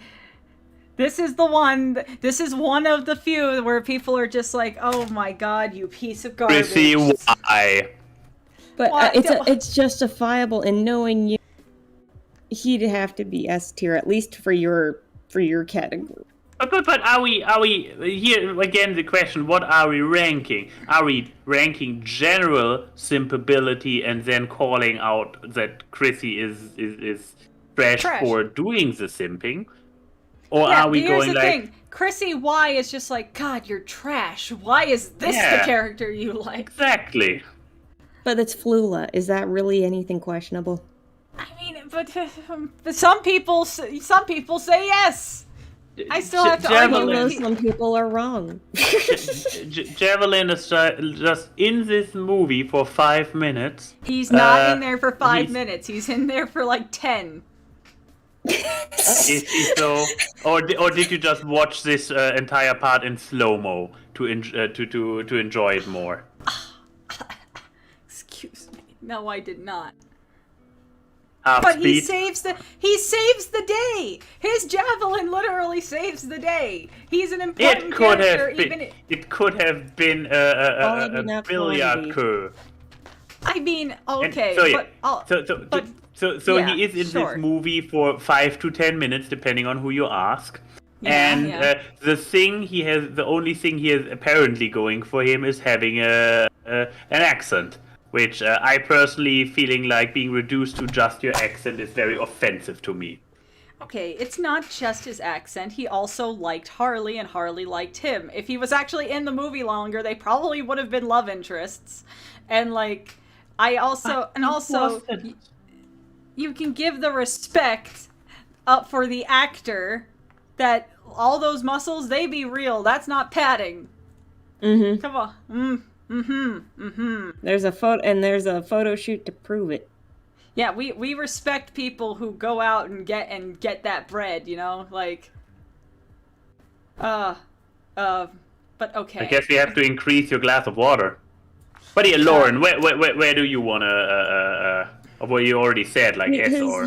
He may not be in it for long, but for what you get out of it, I mean, in the end, again, like I said, it's quality over quantity. So are you actually saying that this is not one of my more trashy options of simpability? I'm actually saying yes. That is not one of your more trashy options. Awesome. Max, but what do you think? Is this one of my more trashy ones? I mean, it's a literal Chrissy why in the sense of why he's only in there for 5 minutes. You can point to his beefcake and I'm like, okay, he has a model body. Oh, okay, but you don't go to into the supermarket, get a Men's Health magazine, and simp for all the people posing in it. No, because he's also funny, and I think he's a good character, and I think the actor's really funny. It's not the character's fault that he was in it for such a short. He could have been better and wouldn't have died so quickly. That's the writer, not the person. It's the writer's fault, not the character's. This is going very meta. At the very least, put him in A tier if you're gonna be like that. I think I'll compromise. I'll put him in B. He is one of my more trashy things. But what is chat even saying? Chat is not real. Chat could. Key just put Flula in the trash bin next to me, and Tia says Lizzie. Okay, well. That's Flula. It's a joke that only Key and her friends get. Guys, the bottom is unchosen as in still picking. Deadpool is like a B or C. So I think people want me to find Flula goes in the trash can. Who's in for Kovu? Kovu was one of my childhood ones. Yeah. Aww. He was an awakening for a lot of people based off of what the internet has to say about it. This is so wholesome. I mean, Basil was my awakening, but Kovu was like, oh, I like Kovu too. Yeah, he's such a good boy with tragic backstory. He gets raised. Yeah, he gets raised in a hellhole and trained to be this super sneaky guy, and then he's just too good to be bad. Mm-hmm. Yeah, I really like him. I don't think it's like a Wooga simping kind of thing, but I'm just like, oh. Yeah, he's simping. And I think he kind of falls in line. I want to say A tier because he is at the very least, he's not 100% perfect. Obviously, he doesn't have to be, and there's no such thing. But it's I like his growth. I like that he learns the error of his ways of what he was raised to believe in, and sees the actual truth of the matter, and goes wow, you're right. This was wrong. I was basically brainwashed my entire life. So yeah, we like a redemption story in this house. Yeah. So yeah, he gets an A. All right, Lauren. I know that the reason why that it's this particular image of Lupin is because you replied with a series of images saying this specific brand. So why don't you explain this specific brand? Well, you have a thing for glasses, and you have a thing for skinny rat men, but or in this case, monkey men. But yeah, so Lupin with glasses. But Lupin is a justifiable. Lupin is a justifiable character to like. I mean, he's especially because you're again, it's almost like he's trash, but he's your trash kind of thing, where it's he's smarmy, and he's also he is suave and sophisticated in his ways and stuff like that, even if he is kind of a klutz in other ways. But what was it, the best summation that even I think Tony Oliver himself said was he's the smartest guy in the room who acts like the dumbest guy, so that nobody's the wiser about and him being 5 steps ahead of everybody else. That is hot. Come on. Yeah, so I'm that's pretty dang. Because again, you said Egon standard. That pigeonholes Egon, but I'm man, he's really smart. So if you're not going to put him in S tier, he does. Lupin goes in the Egon standard for me. He's a rebel too, so he should probably be in the Egon standard. He's not going to fit in the S tier. With the hair color and hair shape, he looks more like movie Egon than the cartoon. So that is true. I still don't know why they made him blonde. I think the readability and animation, they had to divert from the actors' likenesses. There's litigation stuff around that. That's fair. But yeah, but he'll go into the Egon standard if I have any. But I think, okay, but yeah, it's not about what I think, it's about how trashy I am. Max, is Lupin trash? Probably. I mean, I think, I mean, it doesn't He's trash, help that's that worth it. I mean, it doesn't help that people are like, oh, when Lupin wears glasses, it looks like Max. I mean, we have the literal edit that Chris made that you further edited. I'm currently trying to find it, but I can't. But the thing is, canonically, Lupin wears glasses a lot more than you'd think he would. And it's like, so it's just... find it? Was that an ooh of you found it? Ooh! What's ooh? Oh. Ooh! Oh, yeah, there it is. Ooh! Yep, there it is. Fucking... Let me zoom out on this boy. You're still hiding. I know it's still hiding. You two move out of the way. Oh, ow! This is... Yeah, there we go. There it is. There's Max. Max Pawn. Just... I was very angry when this picture got sent to me. Not happy. Well, what about now? Still not a fan, honestly, but like, I mean, the thing that I find funny about it was the reasoning why Max further changed things was he was like, I would never wear this tie, which was like a striped tie that Lupin was wearing in the actual screenshot. So that was great. But yes, okay. To go back to, no, that's Stardew. That's Himbo. There we are. So, basically, is this a Chrissy why? Like, is this like, you don't get why I simp it, or is it like, okay, characters for you to simp, this one's a good one? I mean, like, he's actually a good one to simp for, because, you know what? A lot of people do. And for me, it's a problem I basically got introduced to the entire character as an object of Keith's simping. So I never got a chance to develop a neutral perspective on the character. Okay. I showed you the first before you knew how much I simped Lupin. I showed you Lupin stuff before you knew that Lupin was a boy of mine. I believe, I mean the levels I was maybe not aware of, but the eagerness with which you were like, you need to see Lupin. Okay, yeah, fair. So what would you say then? Like, A, B? I guess it is a good character to simp for. I mean, you are still trash for it, but it's not a Chrissy Y. Okay, it's not. It's an not understandable a Chrissy Y. simpage. Come on. No. What? Yeah, that's what I'm saying. Like, A or E? That's the question. No, or S or E, I guess is the better way to put it. I'll put him in S right now, just in case. Okay, Matthew Mercer. This is understandable. Who doesn't? he is very simpable. And it's funny because happenstance, I happened to meet him not long. I wasn't expecting to, but I did, and he's really cool. So yeah, he's an understandable. I think he gets a solid A for a real life person.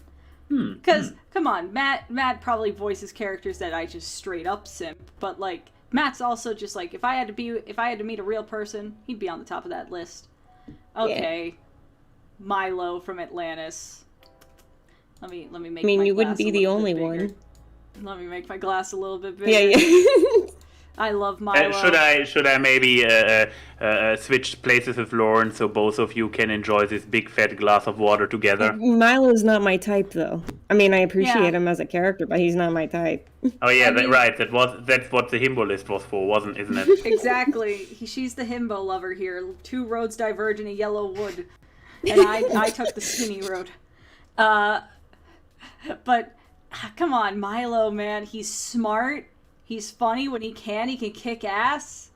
He's a string He's voiced by Michael J. Fox. He's voiced by Marty McFly. Like, I mean, come on. Even his own mom wanted to fuck him. Like, well, okay, to people who don't know Back to the Future, that could have sounded really bad, but yeah, in case you didn't know, like, To the Future was like, I think it was at the time the first movie to delve into the Oedipus complex in a modern film. So basically, there's that. But yeah, but I think Milo I know some people were like, wait, you've simped the string bean? What about the buff captain, the buff leader of like the mining group and stuff that helps Milo? It's like, I mean, he's cool, but Milo. I would at least put Milo A tier, if not S, because he is, well, actually, he kind of fits the Egon standard to a degree because he is really smart. And he's like, I mean, he's like a history boy. So, an archaeology boy. Like, he's part of a general science. Human sciences, I guess. There must be some credulence to my simping if Kita simps for him. And Kita is one of the sexiest women Disney has ever made. Like, I can't be complete trash, or else you're calling Kita trash. I think he's Egon standard. Let's hear from the straight male in the room. I mean, I trust in Kida's judgment. Mm-hmm. Is he, though, Egan standard? But he's probably closer to Egan than anybody else on this entire selection. Exactly. That's my point. True. Okay, I guess we'll put him in Egon standard. Why not? I agree. My childhood love. And now for Mr. Munchies and is married to his dog. Okay. Here's the thing. My first love, I'll hold dearly. I have a feeling that this is going to be in the Chrissy Y category really quickly. I was about to say. As much as I love Shaggy as a character, I am gonna have to be that person. Yeah. Okay, Matthew Lillard's Shaggy though. Come on, live action Shaggy. Yeah, but Matthew you don't Lillard's have him listed, do you? Okay, I wasn't the one who made the list. Okay. Look, I'm just saying, like, he was my childhood love. Like, he was like, you know, I think it was the first hints of what was to come with who I would have taste in. Like, I just always thought he was cute. Like, he loved his dog, and he even if he was scared, he would save the day. Like, I think suppose in general,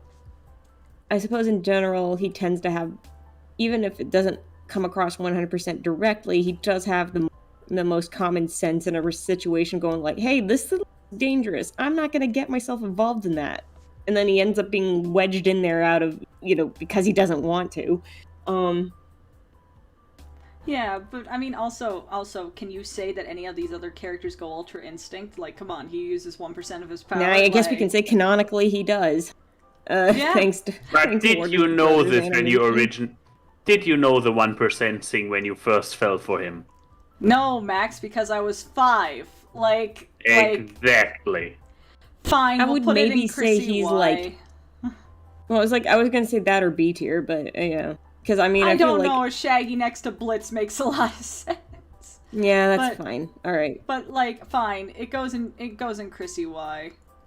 I can't blame you for loving Shaggy. He's a good boy. Thank you, Lizzie. Thank you. Okay, Vash from Trigun. Come on, I love it. He is simpable for sure. Yeah, he is.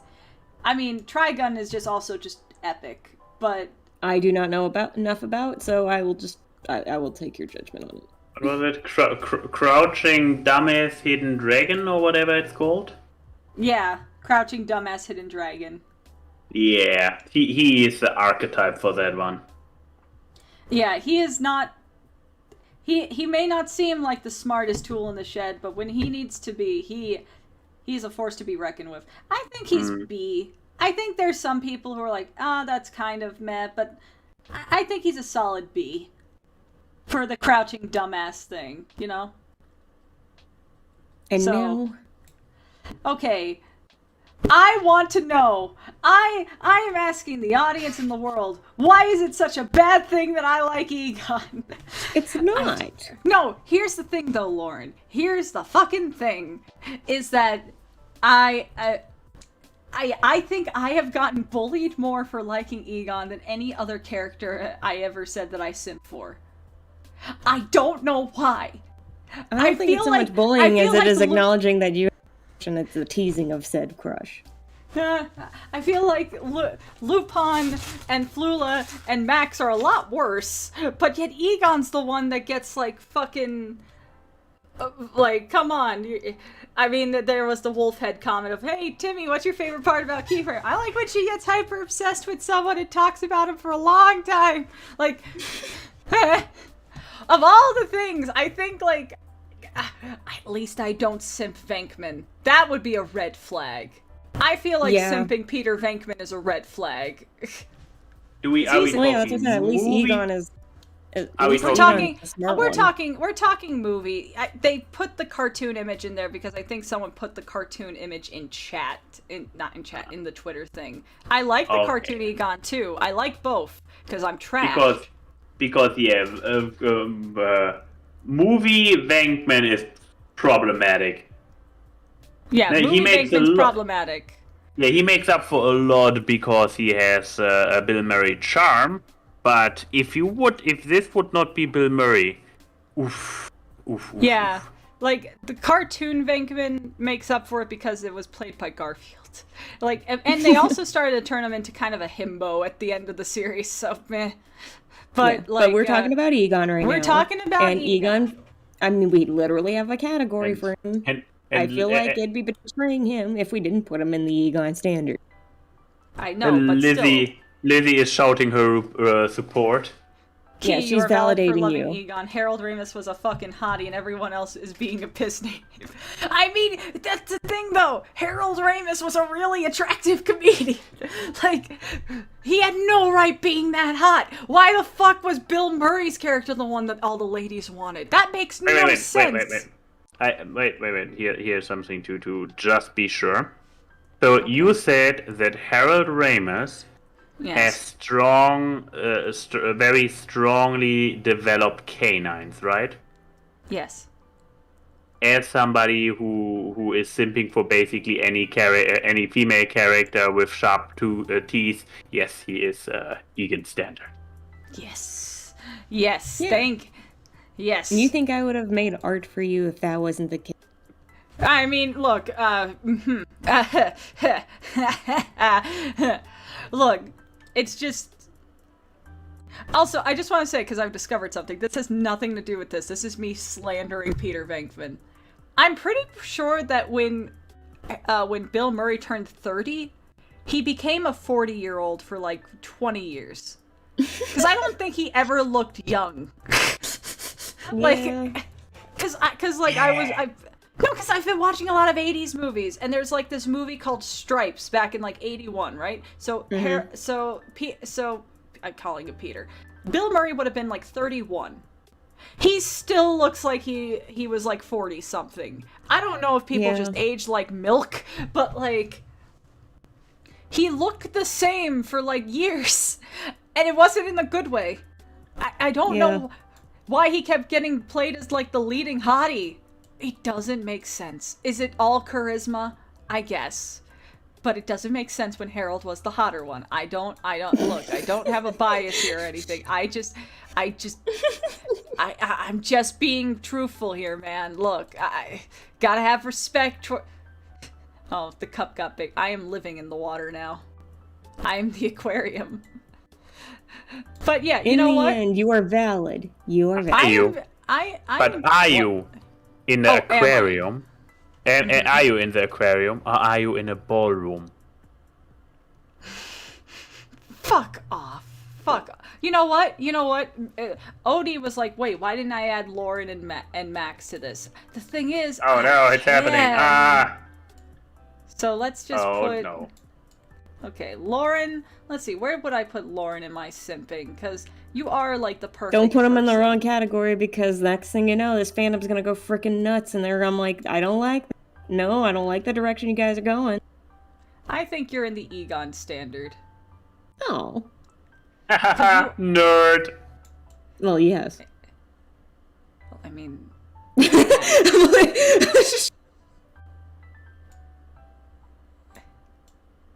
Here's the thing with you, blue-haired boy. Is that I feel like you are simultaneously in two categories. So let me just do a quick thing. Oh no. There we go. Oh no. In They many multiply. ways, I would put you up here with the Egon standard. No, wait. But in the other sense, I also would put you down here with Chrissy Y. For the sheer fact of you ask me Chrissy Y fairly often, and I could never come up with a good answer. So, Well, this is my life. I mean, Lauren, how does it feel to be? How does it feel to be that high up? I mean, feels good. Yeah, you're in With the the same. real stand- ANY, please stand up. Please stand up. Please I stand mean, I up. With can the real also, ANY. I can also no. put. Oh I can no. also put you in the Kermie No! standard. No! How dare you? Great, now I'm Kermit and B tier. No, you're Well- Kermit and Chrissy Y tier. Ah! What has I mean- my life become? I mean, what is wrong with being in the Kermie tier? I don't no. Cry? What's Are the you trying word? to say cry? No, I'm a very talented crier. Thank you very much. I don't drool that much. Okay. I don't know about that, but I okay, no, you do not. I'm not gonna slander you in that way today. I could slander you in every other way. And you know what? I gotta put myself in a tier of self-simping. There we go. Perfect. Why? Fine. You know what? I think I'll give myself a solid B. I like myself enough. I think this is a perfectly fine list. I mean, maybe I cheated a bit with the 2 ANYs. What? Woof! Hey look, we're normal sized again. Yay! Man, I have to say, what a year. What? A year of idiots, right? I mean, because we started the show when? April? Think so? Yeah.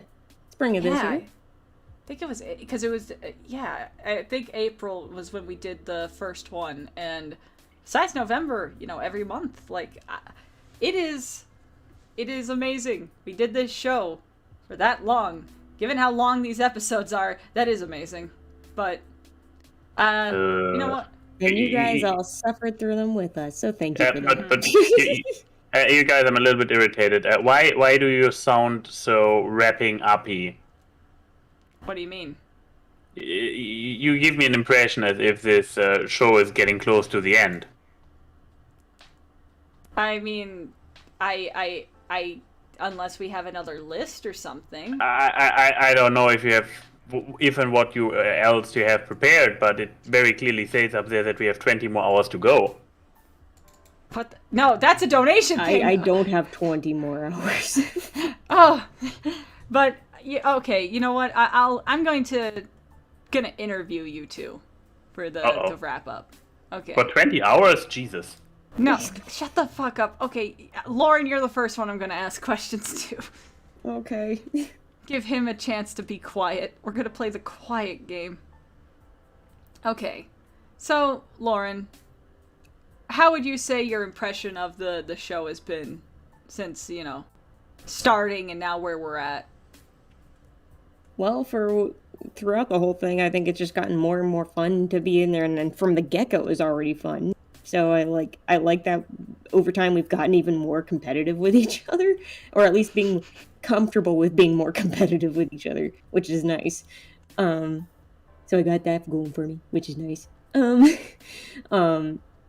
Yeah, I mean, it's been a ton of fun this year. I'm looking forward to more episodes of this kind of stuff because I love butting heads with you guys because it's, Aww. I mean, that's what good friends do, right? Yeah.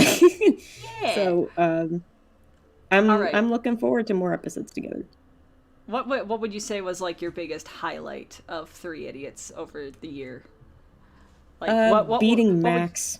Oh. Oh yeah, in the charity stream too, which was the best part. I mean, and I guess the most important question: What was your favorite PNG tuber set I made of you? I like the one where I was peeking over the Cintiq, mostly because it just I was looking like I was doing a sneaky. That one is a great one. All right, thank you. Thank you, Lauren. Thank you, Lauren. Wow. All right. What about you, Max? Same set of questions. What do you think of the show since its inception to now? Yeah, I guess it went through some weird developments. I mean, yeah, we started out with this tier list. Brackets. Which, yeah, with the bracket. Well, exactly. Sorry, with the bracket thing.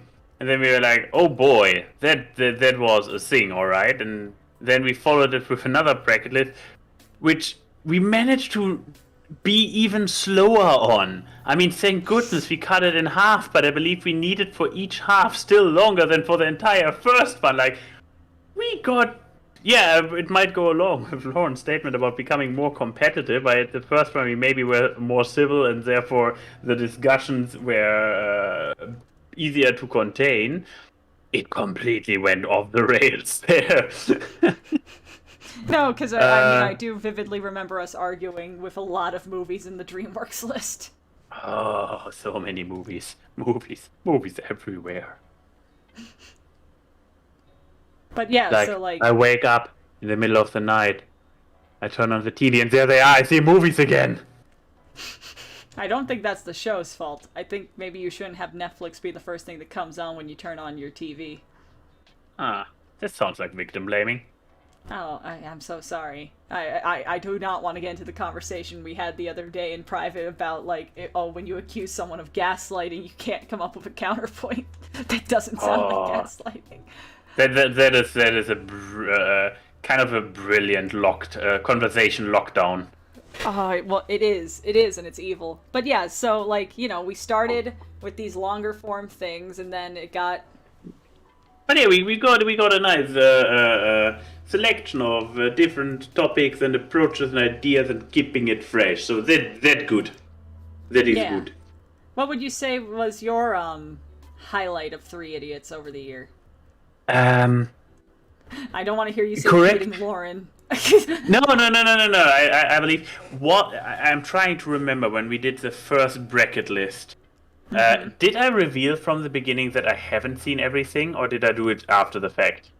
I think you revealed in the beginning that you haven't seen some of them. Oh, okay. But then it was still the bamboozling. I mean, at the end, for at least the next list, we actually all went into the field of bamboozling. But yeah, the entire bamboozling of being able to pull off making people believe that we had watched something successfully. That was the fun. fact you fooled me and Lauren with lying about seeing all the Cars movies, that still sticks with me. That makes me fear you. Like, that level of good lying is just like, red flag. But okay, and then I guess the last one on this little piece of paper that I've been holding for the year. What was your favorite set of little PNG tubers I made of you? Oh, right, this was also a question. You are now expecting me to actually have a functioning memory. I mean, I can show them on screen if you want. Oh yeah, that would be helpful actually. All right. Let me go do that. I didn't plan this question. And it shows. Okay, so obviously we got the two that you have right now. Then we got. Then we got your. Then we got your. Both of them. Your drawing poses. Artsy one. Yeah. Then we got. Hold on, I had these poses put in two different places. Then we got these good old. Your competition poses. And then finally we got the. No, you're here. Yeah. I titled these Cinemax, which is great. Your 3D glasses poses. Yeah. I might go with competitive Max. Because he has the constant smirk in both expressions. Which hi guys. Ooh. I'm surrounded by good-looking gentlemen. Isn't this just your dream? Just forget about me and Lauren. Here it is.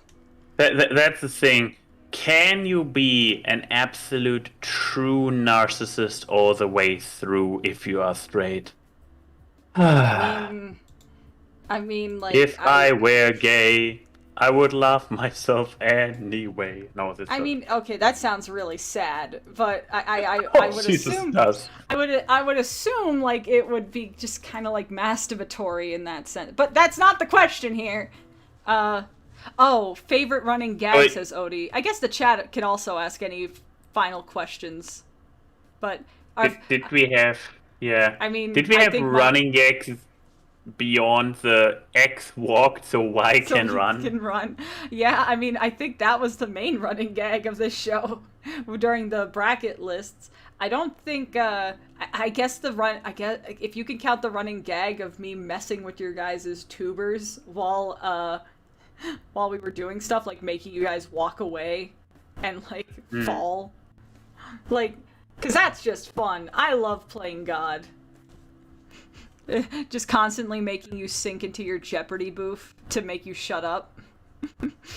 So I guess that can count as a running gag. But yeah, I guess like unless you two have questions for Leo or me.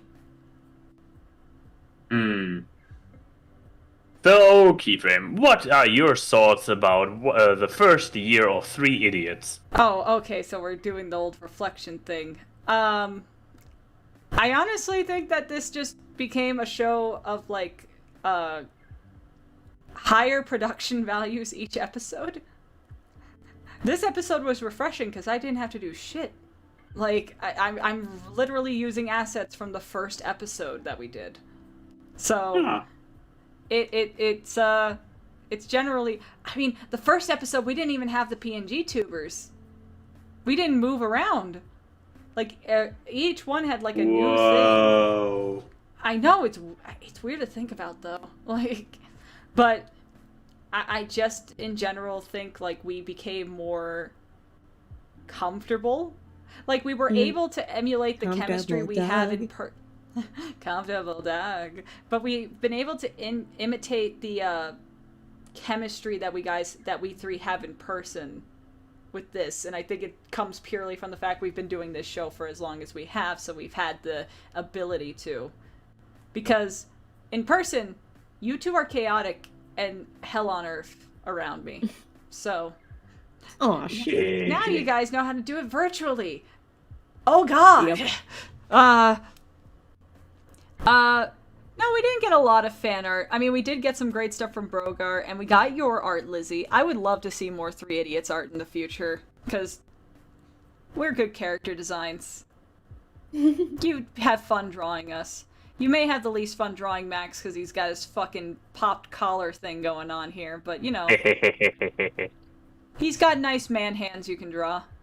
But I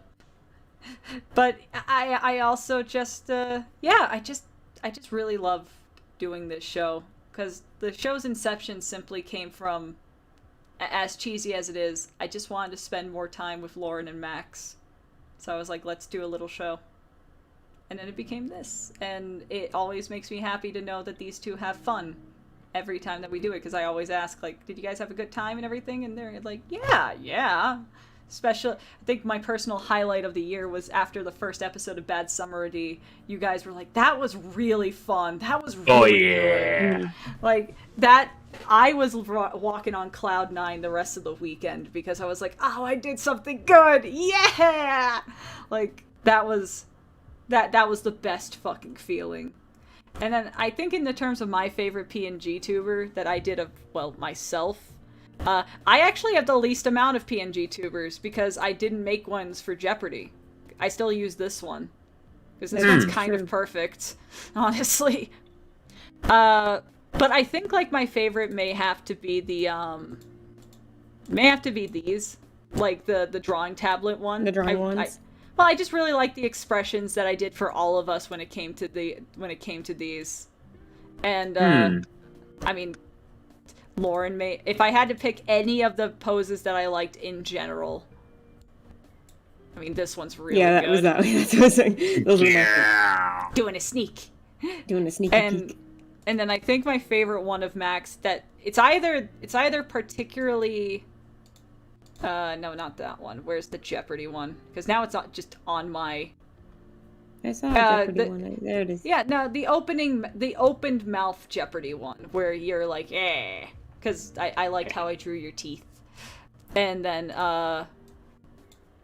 I for some reason really like this one. I like seeing you look really annoyed.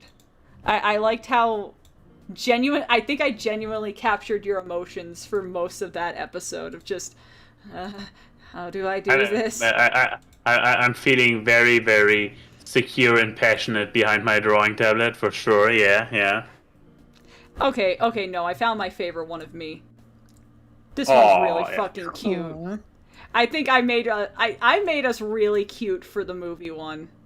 Mm-hmm. Just, I mean, Lauren's is also really cute of just eating popcorn, which only you eat because the popcorn at American movie theaters is gross.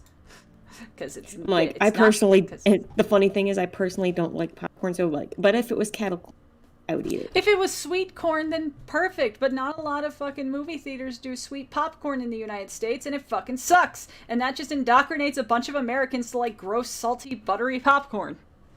Yeah, I'm like, in general, I do not like popcorn. It's like mostly because of the kernels getting stuck in the teeth. That was always a pet peeve of mine. But yeah. If I imagine it as kettle corn, then it's fine.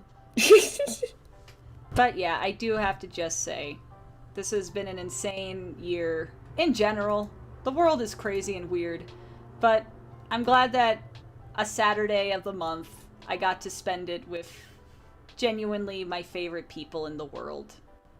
Okay, there's my source. Get over here, you two. Yeah. Virtual hug. Darn. Oh, come on. Don't act like you don't like it, Max. Come on, hug. Join the hug. It's not my fault. I have been drawn this way, looking away when I'm not talking. Well, just talk while you're hugging. Yeah, just makes you look active. There we go. Yay! I'm getting yeah! all the love. Okay, you can shut up. Okay. This is like right in my ears too. There we go. Social distancing. But yeah, so thank you two for joining me for these. This is genuinely one of my favorite things I've done this year. Oh. Yeah, we're glad to be part of it. Yeah, and next year's going to be even better. We're going to have more bad summaries, probably with me asking the audience for more of their bad summaries to do. We'll do more cracked memory. We eventually do have to do that Disney bracket. Maybe we'll do it for a special episode. Lord knows, not anytime soon. And we're going to have to figure out how to divvy that up into like 15 parts, given how many movies there are. There are 60. And we'll have more chill things like tier lists and all this kind of stuff and everything. And it's going to be, and maybe there'll be new ideas. Who knows? We will see, and it will be great. So thank you, everyone. I'm very tired. I'm definitely. Yeah, I'm beat. And then tomorrow we got our final awkward cast of the year with the Eurocast on Max's Twitch. Mm-hmm. It's gonna be great, and everyone, I hope you guys all have a really, really great Saturday night.